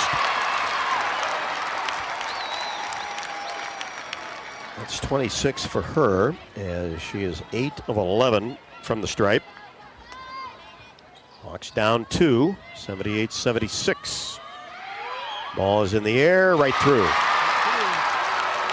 Outstanding day for the young freshman for the Buckeyes. Approaching her career high. Hawks in the front court, down 3, still a one-possession game. 1:07 left to go. Olsen drives baseline right side. Shot is up and no good. Came off the right side of the rim, but will shoot a pair. Really nice action by Iowa, where they had all sorts of decoy action happening on the left side of the court. Really the purpose just to open up the right side lane for Lucy, and so she was all by herself with all that decoy, took all the help side defense out of the paint, and Lucy had a clear lane. Free throw good. Lucy with 26, coming off of 32 and 27. Fury picked up her second. She can pull the Hawks to within 1, and does. There you go, Luce. Doesn't have to do those push-ups you were talking about. That's right. She's making these free throws. Especially those key 2 at the end of the fourth quarter. To play in overtime. Just under a minute left to go. 79-78, Ohio State with a lead in the basketball. Cambridge, left side now, Cody McMahon, right at the top of the key, drives down the left side, scoop shot, left hand is good, and she's fouled. Got down to the left block, left-handed shot up off the window. Sydney Falter's 5th. Well, that one hurts. Get that 5th foul on Sid, and you already got Aaliyah Guyton in the game with the 5 fouls on Kylie Feuerbach. Likely to see Tegan Mulaney enter here for Sydney, but man, that's tough. And credit Cody McMahon, going to her left that time, not the side she likes to go to, and finishing, fading away to her left. So Falter will sit down with another double-double, her 5th of the year, 11 and 15 rebounds, 81-78 Ohio State. Free throw is up and no good, and McCabe hauls down the rebound. And a 30-second timeout taken by the Hawkeyes, who do not have a field goal the last 3 minutes and 32 seconds. But a one-possession game, 81-78. Well, each team credited that additional timeout for the overtime period. Coach Jensen chooses to use hers here. So with that, electing to do so, she will go the rest of this overtime without any more timeouts to call. You see Abby Emmert, Coach Abby Emmert enter the huddle with her binder of tricks, all those. Well, pull out a good one.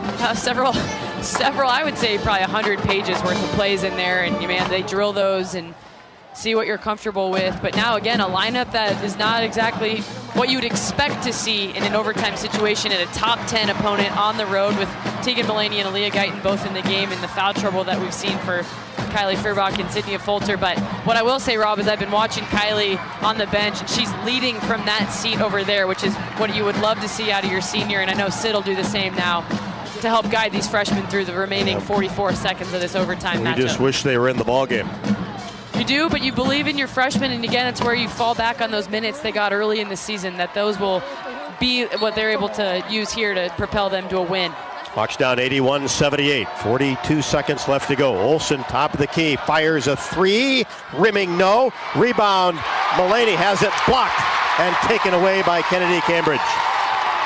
Now down court pass and the finish. Theory gets the layup in transition and gives the Buckeyes an 83-78 advantage. Going back to that last offense, Lucy thought she was fouled on the three-point field goal attempt. Errant shot, you get the offensive rebound, you're kind of feeling good about things, and then Mulaney with the block shot and just insult to injury, the long court pass and 2 points stretches that to 5 really, really quickly. Good sequence by Ohio State, unfortunately. And Ohio State basketball. Tegan Mulaney tried to inbound it really quickly, and it went over the head of Lucy Olsen out of bounds. So Ohio State has it under their own basket. And the Buckeyes get it in. And the Hawks will have to foul. Green has it. And a double team out near midcourt. And that prompted a called timeout by Ohio State. So the Hawks didn't have to use a foul there with 23.6 left to go, but 83-78 78. Well, we've been here before. Just need a stop and a quick three and a couple of good things to happen down the stretch. Yeah, Hannah and Lucy both with 4 fouls apiece, which again makes things difficult. So you put one of them on the ball, probably Hannah with her length, and then you try to have the primary free throw shooters and ball handlers have somebody else on them so that they can foul rather than Lucy fouling and fouling out of the game if she were to do so. Again, Iowa, no timeouts remaining, so when they get the basketball back, we'll just have to get it and go as quickly as possible. Well, Hannah will be on the ball. Green will throw it in right next to the Ohio State bench, and a whistle. And Guyton will commit a foul before the ball was thrown in. That puts Johnny Cambridge right back at the free throw line, where she is 9 out of 12. 83-78 Buckeyes. 23.6 left to go in the first overtime. Free throw, good. Now, good news is it didn't take any time off the clock. Bad news is we send, 10 for 13 free throw shooter to the line. 31, her career high. Looking for 29 today and gets it.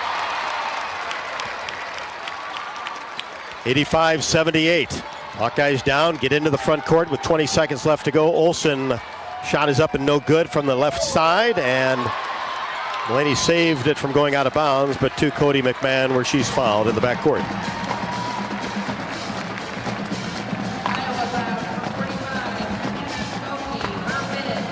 Stalkey, her 5th. So she becomes the 3rd Hawkeye to foul out of the game. Finished up with 10 points. Cody McMahon will shoot 2. And 5 rebounds. Cody McMahon at the line. 85-78. Free throw, no good. Hawkeyes down with 12.9 left to go. First overtime here from Columbus. Second one, good. Hung on the right side of the rim and fell through. McMahon with 23. Hawkeyes with Olsen in the front court. Gets it to Mulaney. 3-pointers up and no good left to the top of the key. Ball comes right back to McCabe. And then trying to get it to Olsen in the corner. And the ball batted away by Theory and out of bounds. Hawkeyes will have it, but just 2 seconds left to go, down 86-78. Yeah, after that huge fourth quarter where Iowa scored 30 points, had a massive fourth quarter, only 4 here in the overtime period. Now they're going to say the ball went off of Iowa. Ohio State will inbounds the ball, and that will do it. The Buckeyes defeat the Hawkeyes 86-78 in overtime.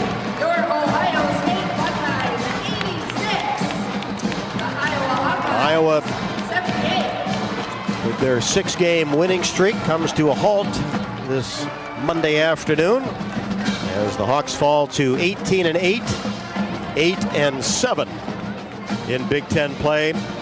The number 8 Buckeyes now 22-3, and they push their Big Ten mark to 11 victories against 3 defeats. Hawkeyes fought hard. An amazing comeback at the end of the fourth quarter to get it into overtime. And then Ohio State, after Iowa scored first, really controlled most of the 5 minutes. The Buckeyes 86, the Hawkeyes 78 in overtime from Columbus. The Hawkeye postgame show is coming up next. You're listening to Iowa Hawkeye women's basketball from Learfield. Hello, Iowa. Here's a promise. Wherever you are in this great state, University of Iowa Healthcare is here for you, even if you never walk through our doors. Educating, caring, leading research, sharing our expertise with all. Because we believe that UI Healthcare is here to make all of Iowa better. UI Healthcare, changing medicine, changing lives. Visit uihealthcare.org. Hawk fans, be sure to visit and connect with the official local business partners of the Iowa Hawkeyes, the hotel at Kirkwood Center, Iowa's premier luxury hotel, the Jill Armstrong team with Skogman Realty, the area's premier realtor, Jill Armstrong and her team strive to make every buyer and seller at ease with the real estate process. If you are in the market to buy or sell a home, contact the Jill Armstrong team with Skogman Realty for all your real estate needs. Call 319-631-5455. This is Jordan Sekefetz here for my dad Brian and his crew at Dodge Street Tire. For over 30 good years, they have taken care of their customers and treated them like neighbors. This season, if your car or truck is struggling to compete, take a shot with Dodge Street Tire. You won't have to jump through hoops to ensure quality and honest service for Hawkeye fans everywhere. Whether it's new tires or engine trouble, Dodge Street Tire will score a win for you and your family. At the corner of Dodge and Church Street.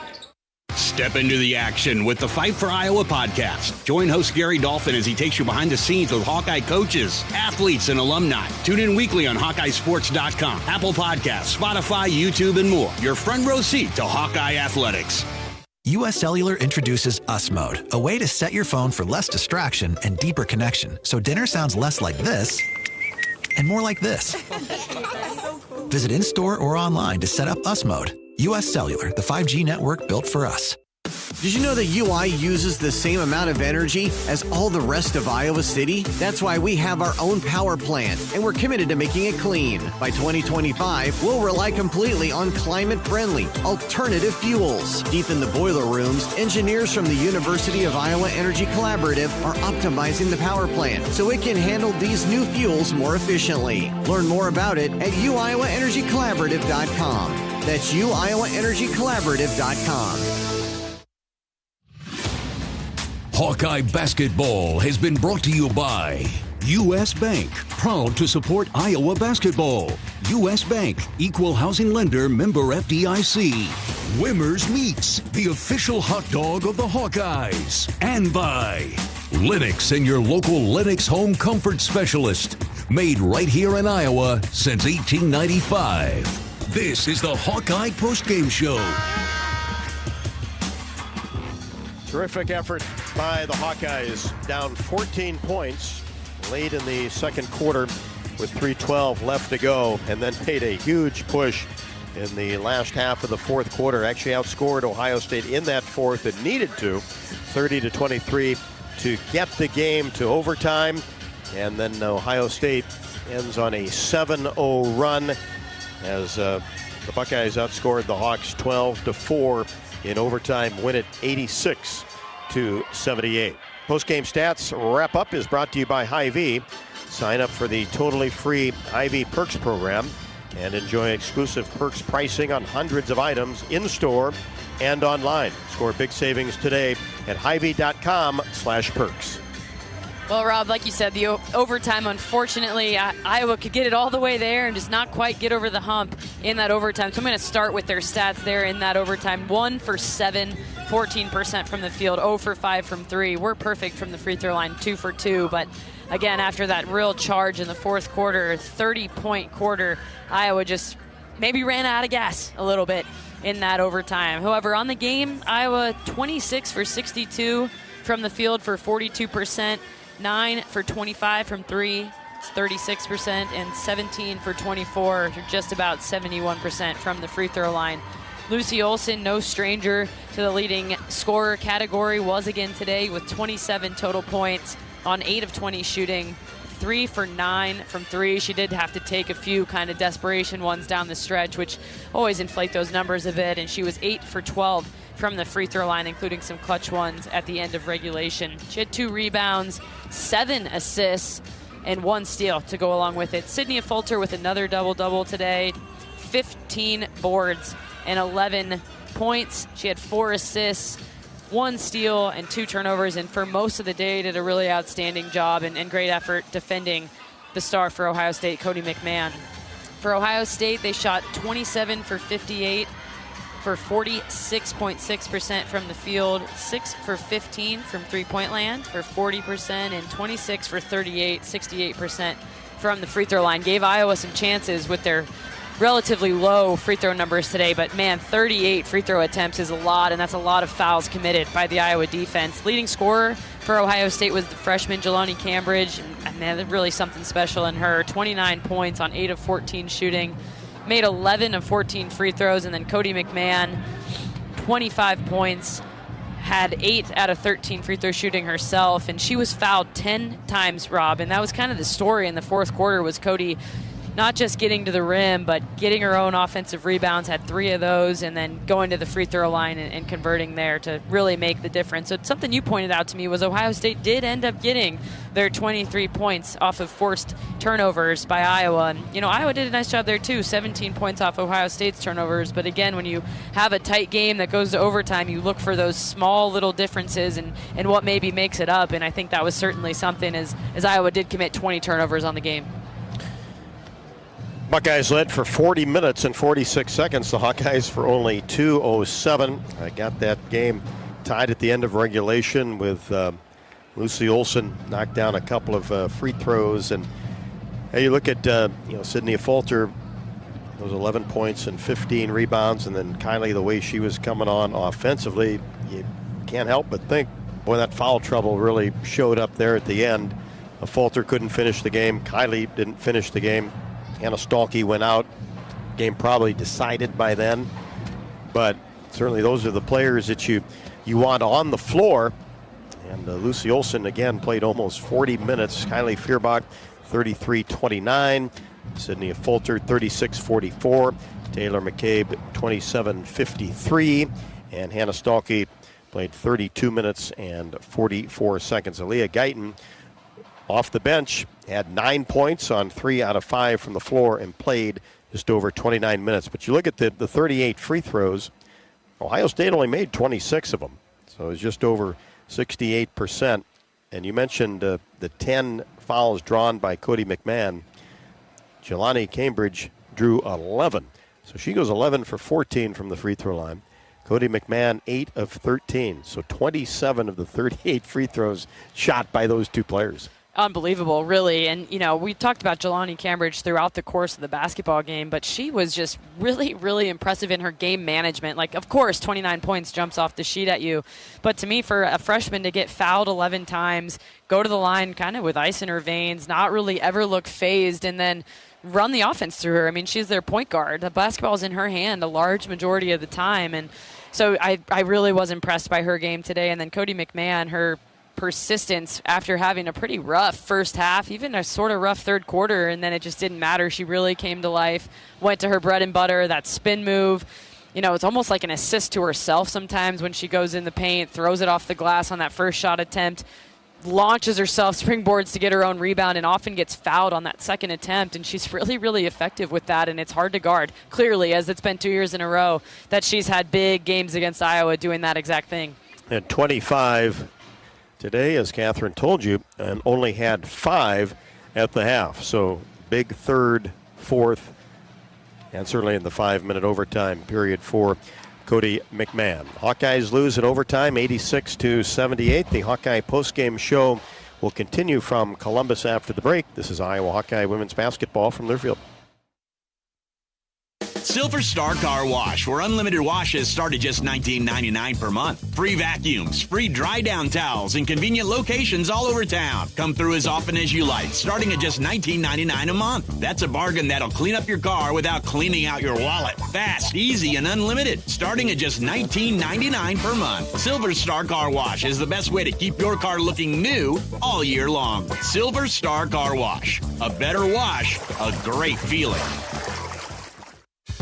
Hey Hawk fans, ready to elevate your game day experience? Introducing Daydreamer Cannabis-infused beverages. Made locally in North Liberty, Iowa, Daydreamer is your all-natural, low-calorie lifestyle beverage made with real fruit. It's light, healthy, and alcohol-free. Just what you need to keep you relaxed when the game heats up. So grab yourself a Daydreamer. Sip local and dream big. As always, enjoy responsibly. Visit us online at enjoydaydreamer.com.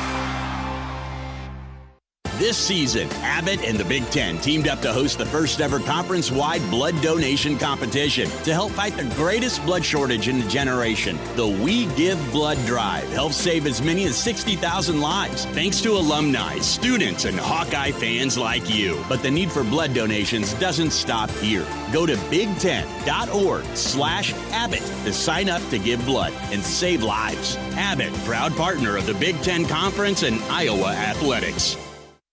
Hey folks, this is Jeff Grunder from the Machine Shed. We're all about comfort food at the Machine Shed. Indulge in our classic fried chicken, which is prepared with our own secret spices. Try our Cattleman sirloin tips, featuring certified Angus beef, served with our famous mushroom stuffing that has onions and Swiss cheese, all topped with a garlic herb sauce.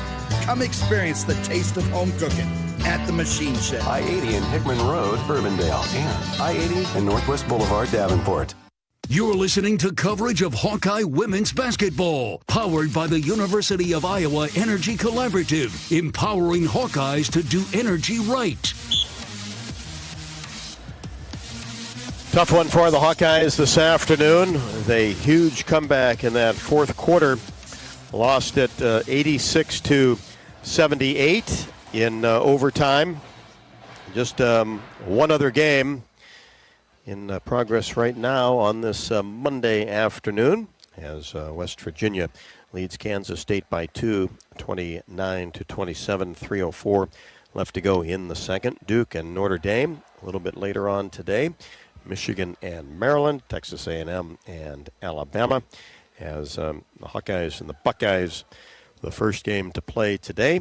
Overtime loss by Iowa, 86-78. As Hawks did not get a field goal the last 4:16, and Ohio State was able to finish it off the last few minutes of overtime. Raina Harmon joins me on the postgame show, and Raina, boy, about midway through the fourth quarter, said, well, maybe not today, but the five you had on the floor said, nope, we're going to make a move here. And boy, did they ever. What a tremendous job by the Hawks even to get that into overtime. Yeah, that's right. I mean, I thought our players, for the most part, right, you take away maybe the first quarter, down the stretch, I mean, they battled, right? And they've been battling all year. And it's unfortunate that we come up short on this one, especially being able to force a team to overtime on their home floor.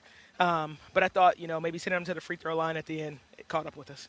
Yeah, and then you feel like, too, going into the overtime period that you had the momentum because if you're the home team here, you're saying, whoa, what the heck happened in the last 4 or 5 minutes? And, give Ohio State credit, though. They have two players that who were really aggressive and got to the rim and got to the free throw line. Yeah, they did. And, for our team, I thought, like you said, that fourth quarter, I mean, we were coming out kind of just like heaving up shots, right? And they were going in. And like you said, going into overtime, we did have the momentum. And then we came out and we struck first, right? We hit that first bucket. But I thought, the first, 4 possessions in overtime is super pivotal. And so we came out and we scored on that first possession. And either we had 3 straight turnovers or we didn't get any shot the next 3 possessions. Maybe got a long 3 and that was it. Yeah, and so then we were a little bit in trouble now because now you have to start fouling. And, I mean, even if we're not intentionally trying to foul, somebody like Cody McMahon, who's notoriously known for getting to the free throw line. I mean, she's a really good player. Put her head down and, you get those, give up those and ones. That's going to hurt you in late game situations, especially when you're playing with a lot of your starters in foul trouble. And how about Lucy Olson knocking down those 2 free throws? Somehow got that first one to go. You had to be on the sideline. Oh, not sure, but then it finally went through. And that's huge because, that's the last real opportunity even to get that into overtime. Yeah, I mean, and she hits, 3 threes the whole game and 2 of them that late in the situation. Yeah. One thing about Lucy, she has a short memory, right? And that's good as a basketball player. Maybe she didn't have her great first 2 quarters, right? But she was able to lock back in, and then I thought she did some great things coming down the stretch.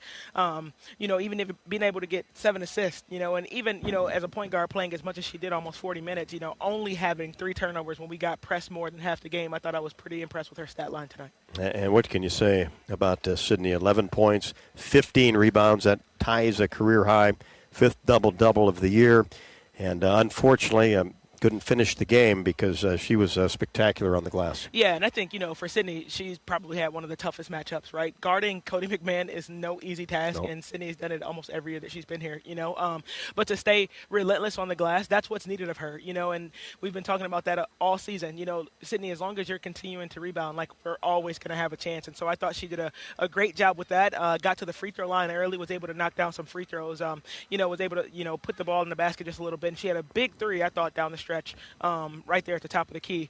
But again, her trying to contain Cody is no easy task. And, I mean, you think about what she was able to do in the first, maybe 3 quarters. I think Cody was maybe 1 for 10, to start the game. Yeah, only had 5 points at half. Yeah, and then, then she starts, and the rest were free throws, and then she starts, trying to figure out her spots. They start setting ball screens for her. We were getting hung up on some of those screens, and so she kind of had her way a little bit. But, hey, it's a long season, and we still got the tournament coming up, so we might see him again. Yeah, there's no doubt about that. That's the beauty of it. And you look at Kylie Fierbach, didn't really get things going offensively in the first 2 quarters, and 12 points all coming in the third and fourth, and just some huge buckets down the stretch as well. Yeah, I mean, I think, for all of us, I thought, I wasn't spectacularly pleased with our first half. I thought, us talking about their press for the last week, I thought we were able to break it with ease. I mean, we would come down the floor and we'd still have 25, 24 seconds on the shot clock, but I think we let their aggressive mindset kind of just interfere with what we do in our scoring, right? So we weren't cutting hard, we weren't necessarily driving, and now that we could reset at halftime, that's when I thought we really saw, a lot of our guys start to come out and be a little bit more aggressive. I mean, once we broke the press in the second half, I mean, we had Hannah dribbling the ball from half court, going to score a layup, right? We were hitting threes, we were getting fouls, we were getting to the basket. Unfortunately, I just think that first quarter caught up with us. Yeah, great point, because that third quarter got the transition game going, got some easy hoops, and that got you back into the game. Then you really had to have the feeling that, hey, we're right there. We haven't led yet, but we're right there, and obviously got it into overtime, but that kind of set the tone. Yeah, I mean, once we had an opportunity to just reset and settle in the locker room, and we talked about a couple things that we needed to shore up, right? We can't allow them points off turnovers, which they weren't at 10. We couldn't get out-rebounded, which we were out-rebounding them. And we had to make sure that we shore up the ball screen coverage. And I thought we did an okay job of that, but we asked them, have we been doing these things? So what is it right now? And we're like, it's us. And so once you can kind of get them to shift their perspective on it, I think we saw, a tale of 2 halves. Yeah, shows the capability of this team. And it ends, unfortunately, a 6-game winning streak, but always start a new one, huh? That's right. And we got a big one coming up, right? So you can't hang your head too long. I know we have a week to get ready for UCLA coming into town, but we'll watch this back and shore up some things, and then we'll be ready to go next weekend. Well, like you said, boy, the effort was there. This team never quit. And could have in that fourth quarter just gone home, but just made some spectacular plays, memorable plays down the stretch. That's right. I mean, too, we didn't get this in the win column, but we always say we want to be playing our best basketball, in February, and you take away 1 quarter, I think we're right there. Raina, thanks so much for your time. Thank you. Go Hawks.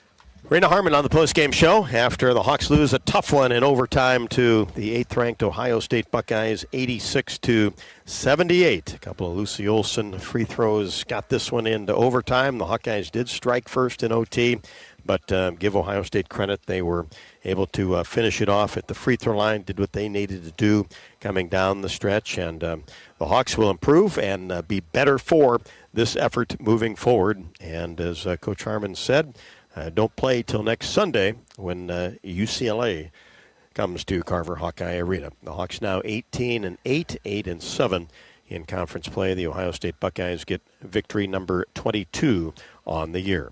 Postgame show continues after the break from Columbus. This is Iowa Hawkeye women's basketball from Learfield.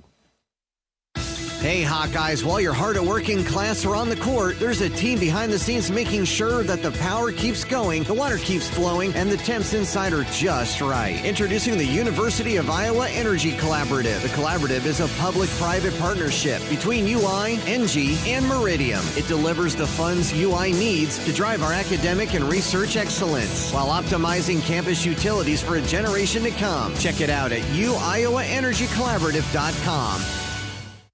Hear that? That's the Iowa Lottery powering up the new Pac-Man scratch ticket, where you could jump your way to $50K in instant cash prizes. Even if you don't score big in your first round, you still get an extra life. Because you can enter non-winning tickets in the VIP club for a chance to win a Pac-Man arcade package, plus your share of $325,000 in cash prizes. That's a lot of Waka Waka winning. Woo-hoo! Pac-Man is registered and copyrighted by Bandai Namco Entertainment Inc. Enter and see rules at iLottery.com/VIP. At US Cellular, we believe in having healthy relationships with our phones, so we can have better relationships with each other. Introducing US Mode, a way to set your phone for less distraction and deeper connection. So dinner can sound less like this and more like this. What'd you learn today? The sauropod was the tallest dinosaur ever. Oh my goodness. Visit US Cellular in-store or online, and we'll help set your phone to US Mode, even if you're not a customer. US Cellular, the 5G network built for us. See uscellular.com for details. If you or someone you know is having thoughts of suicide, experiencing a mental health or substance use crisis, 988 provides the direct connection to free, confidential, and compassionate support. When you call, text, or chat 988, you'll be quickly connected to trained crisis counselors who will listen to your concerns, provide support, and connect you to additional resources if needed. There is hope. You are not alone. For 24/7 support, call or text 988 or chat 988lifeline.org. A message from Iowa HHS. When you want the best quality, safety, reliability, and savings, it's gotta be Honda. Save thousands with low 0% APR financing.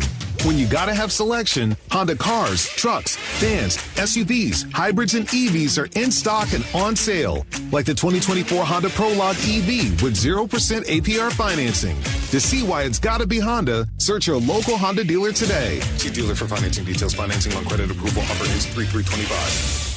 You're listening to coverage of Hawkeye women's basketball, powered by the University of Iowa Energy Collaborative, empowering Hawkeyes to do energy right. 86-78, and Hawkeyes a tough loss in overtime. That's back-to-back years here at Ohio State. Hawks have lost in OT. Lucy Olson, of course, led the Hawkeyes with 27 points, 7 assists, and was 3 out of 9 from three-point range. For Sydney Falter, what a outstanding game she had. Also tied a career high with 15 rebounds. Also had 15 against Oregon. And Catherine talked to the Hawkeye senior in the Iowa locker room. Sydney, I'm going to ask Coach Jensen this same question, but before the coaches came into the locker room and you guys were in that halftime talking to each other, just the players, and had a rough first half, for just, be honest, call it what it was, 9 points in the second quarter. What did halftime sound like when you had your players only time to meet before the coaches came in? Yeah, I think just taking it quarter by quarter, not every quarter or half is going to be perfect, and we knew that we got to play basketball for 20 more minutes together, and that was what we were excited to do. I thought their press, the residual of it, kind of slowed our offense down. I thought we should have attacked a lot earlier. But, they played great defense, but I think we figured it out in the second half, and we need to come out with fire in the first half from now on. Well, they did. They took that press off because you were beating it. But you're right, it affects how you're playing in the quarter court as well. But you were able to find some flow in the second half. Huge offensive quarters in the third and the fourth. So what do you feel like sparked that momentum? I think just being aggressive, not letting them slow us down. Just because we beat the press doesn't mean we have to, necessarily reverse the ball all the way around. I think that is good for a lot of the time, but when we have fast breaks, that's our best offense. And any team that takes that away, we definitely struggle. So I think keeping our transition no matter what is important. Fouls came into play in this game. For you, Kylie, Hannah was in a little bit of foul trouble herself. But does that change your mentality as you're playing? And if so, in what ways? Yeah, definitely. I think me and Hannah both had 4 fouls, and obviously Kylie's guarding one of their best players, and, you just kind of have to be a little bit less aggressive. And, Lucy had 4 fouls, so I think we rely on our defense a lot, and it kind of let us down a little bit. But no matter the foul trouble, there's no excuses. We just have to play better defense. Oh, Sid, great job. Another double by you today in a tight overtime game. Thanks for your time. Thanks. Catherine, thank you. Sydney Falter with 11 points and 15 rebounds, and that tied a career high with 15 boards and she has double figures in the rebounding category 6 times this year. Postgame interview with Jan Jensen, presented by Oaknall, as their mission is to provide exceptional retirement living and health services through Life Care, a not-for-profit life plan community serving the Iowa City area for 58 years. Oaknall is conveniently located near the University of Iowa Healthcare Campus, Kinnick Stadium, Carver Hawkeye Arena, and downtown Iowa City. A proud sponsor of Hawkeye Athletics. Visit oaknall.com to learn more. Coach Jensen, a noon game on a Monday, a little bit unique, and maybe it showed in a slow start for your Hawks. 12 points in the first quarter, 9 in the second. So just talk about what you attribute that to, and then what halftime sounded like to then come out just on fire in that second half. Well, I did address, we made different changes than we did. The other game we've had early was at Michigan State, and obviously we didn't fare so well in that one either. So I did some changes with, getting them warmed up a little bit. But, I asked them that to maybe think about if we need to do something a little bit differently. But I think at halftime, I just really challenged them. I didn't think we were great on our personnel, knowing what we were supposed to do and when we were supposed to do it and who we were supposed to do it on, which we've done really well all year. And I didn't feel like they had beaten us that badly in the first half. I really didn't. And I challenged them with that. We came out and we made that nice run, and then we missed some free throws. We had just some, unforced errors that took that 2 points deficit back down to 7 at the end of the third. And then the fourth, we got down, but I was really proud of their fight. And that's what I told them afterwards. They fought and they gave themselves a shot. So they did overcome the slow start, but it's just unfortunate that we had it.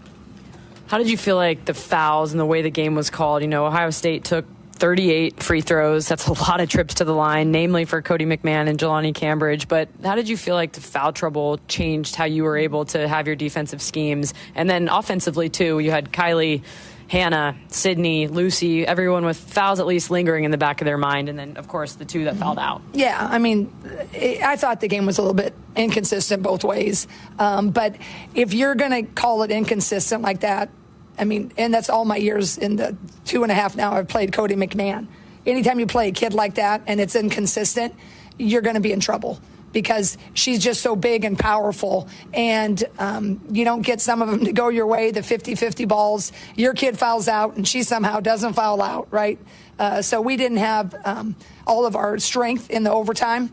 Sid was out, Kylie was out. That's a huge difference right there. But we do foul too much. Our defense has been good, but when we have had trouble, and it's not just necessarily just the person on the ball, it's our help side when it comes over, we want to block it. Instead of just coming over and holding our ground, hands straight up, turn and boxing. And we got to work on that skill. We've been working on it, but that's, I think, just that little lack of discipline. But I do think both ways, though, the calls, that wasn't why we lost. It's like if you're going against a pressing team, it's kind of helpful if they're going to call a lot of ticky-tack fouls, right? And if they don't do that, then it just makes it a little harder for you if you're not the pressing team.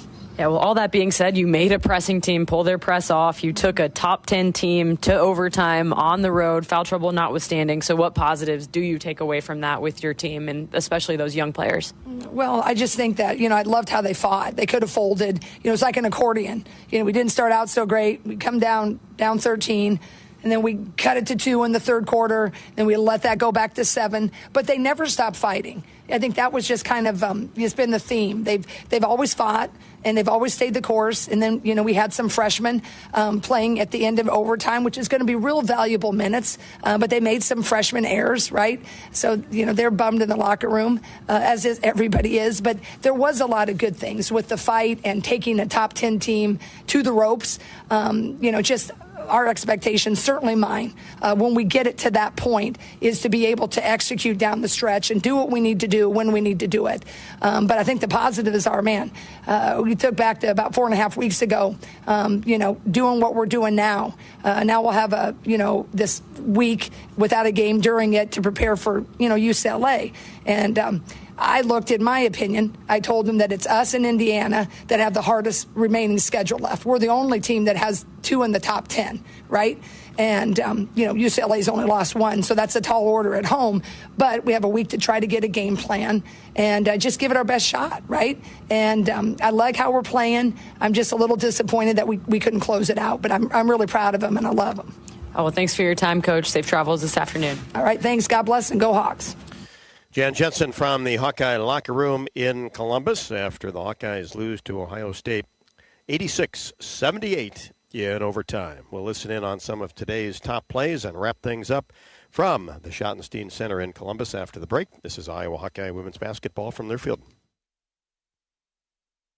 Hawk fans, stop in and visit the newly renovated guest rooms at Hyatt Regency Coralville Hotel and Conference Center, located in the heart of Iowa River Landing. Stay within walking distance of Extreme Arena, home of the Hawkeye volleyball team, as well as great restaurants, shopping, and scenic walking trails along the Iowa River. Hyatt Regency Coralville is also the home of Hawk Talk with Jan Jensen and Fran McCaffrey. Come together at Hyatt Regency Coralville, where everything you need is right here.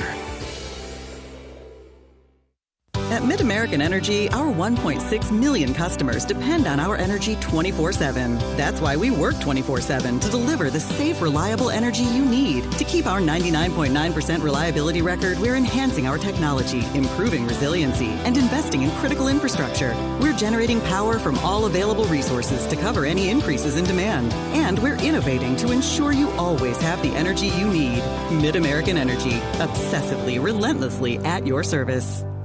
Hawkeye fans, get ready for the game with Big Grove. As an official craft brewery of the Iowa Hawkeyes, we're excited to bring you the ultimate game-watching experience. Enjoy fan favorites like Easy Eddie and Citrus Surfer while cheering on the Hawks. Can't make it to Carver? Go to BigGrove.com and enter for your chance to win Hawkeye tickets all season long. Or join us at any of our 4 Iowa locations in Iowa City, Cedar Rapids, Des Moines, and Solon, where you can get out of the cold and enjoy warm hospitality while watching the game. Big Grove Brewery, your official watch party headquarters of the Hawkeyes, all season long. Go Hawks! Hey folks, there's nothing better than burgers, beer, and sunshine. At Burger Shed, we've got all that and more. Try the pork banh mi sandwich with kimchi and teriyaki sauce, or triple your fun with the BS Mac, stacked with 3 buns with our signature BS sauce and homemade pickles. Wash it all down with a cold local brew, and don't forget to soak up the sunshine on one of our 2 patios with lakefront views. The only BS you need is the Burger Shed. Burger Shed, Bass Pro Drive, Altoona. You're listening to coverage of Hawkeye women's basketball, powered by the University of Iowa Energy Collaborative, empowering Hawkeyes to do energy right. 86-78, the Hawkeyes lose to number 8 Ohio State in overtime after outscoring the Buckeyes in the fourth quarter 30-23 to tie the contest. Lucy Olson a couple of free throws with just a couple of ticks of the clock left to get it into overtime. Iowa did score first, but then Ohio State finishes on a 7-0 run to win it 86-78. Let's listen in on some of this afternoon's top plays. To the top of the key. Keeps that dribble going. Now reverses into the paint. Scoop shot up and good off the window. Stolke has an opportunity and drives it all the way in. Took it herself across the timeline. Nobody stopped her and gets an easy right-handed layup. Hannah with 8. Dug up by Petty. Her layup is no good. And another rebound taken down by Sydney Falter. Gets to Olsen. Layup good. Hawks quickly down court. Kylie Fierbach along the baseline. Kicks it back out for Sydney Falter's three-pointer. Knocks it down just a couple of steps off the top of the key. Sydney's first 2. Olsen ahead to a Falter, right-handed layup, count it, and she's fouled from behind. Drops it inside to O'Grady in traffic. Kylie Fierbach slicing to the basket and somehow gets it to go, flipped it behind her head. Here is Olsen on the left wing. Brings it to the top of the key into the paint, all the way to the rim, has it blocked by Lemela, but gets it back. Now Fierbach, top of the key, 3, drains it from straight away. Kind of trying to create some space and fires up a three-pointer. Free throw line extended right, and it's all net for Lucy Olsen. She has 18. Timeout Hawkeyes now 72-66 with 31.7 left to go. Back to Olsen. Trying to create some space, fires a three-pointer and knocks it down from the top of the key. McMahon was there. Olsen got enough space. A little step-back 3, 21 now for Lucy Olsen, and it's 73-69. hands it off to a Falter playing with 4 fouls as Feuerbach is already fouled out of the game. Olsen gets free from the left wing, down on the left block, goes up with a scoop shot and scores. And Lucy Olsen just spectacular closing things out in the fourth quarter, just willing the Hawkeyes to give themselves an opportunity. Obviously, it did a lot to get it into overtime, but Ohio State outpaced the Hawkeyes 12-4 in that overtime period and win it 86-78. Olsen finished with 27, Kylie Feuerbach with 12, Sydney Falter 11 and 15 boards, Hannah Stalkey 10. As for Ohio State, 29 for Jelani Cambridge and 25 for Cody McMahon, only had 5 at the half. Well, that'll wrap up our coverage of Iowa Hawkeye women's basketball from Columbus. Join us for Hawk Talk tomorrow night along the Hawkeye Radio Network, or come on out to the Hyatt Regency in Coralville. We'll be there from 6 until 7, and our next game broadcast will be next Sunday. Iowa and UCLA from Carver Hawkeye. That is a 1 o'clock tip. We will be on the air at 12:30. For Catherine Reynolds, I'm Rob Brooks. Thanks so much for listening on this Monday afternoon as the Hawkeyes fall in overtime to Ohio State 86-78. Good afternoon from Columbus. This is Iowa Hawkeye women's basketball from their field. Hawkeye basketball has been brought to you by Hy-Vee. Score big savings with a Hy-Vee Perks membership. University of Iowa Healthcare. Changing medicine, changing lives. Bud Light. Easy to drink, easy to enjoy. Honda. To see how Honda crushes the competition, see your local Central Midwest Honda dealer. Honda gets the Midwest. And by Iowa Lottery. Be a VIP with the Iowa Lottery. Visit ialottery.com for details. The preceding has been a Learfield presentation on the Hawkeye Sports Network.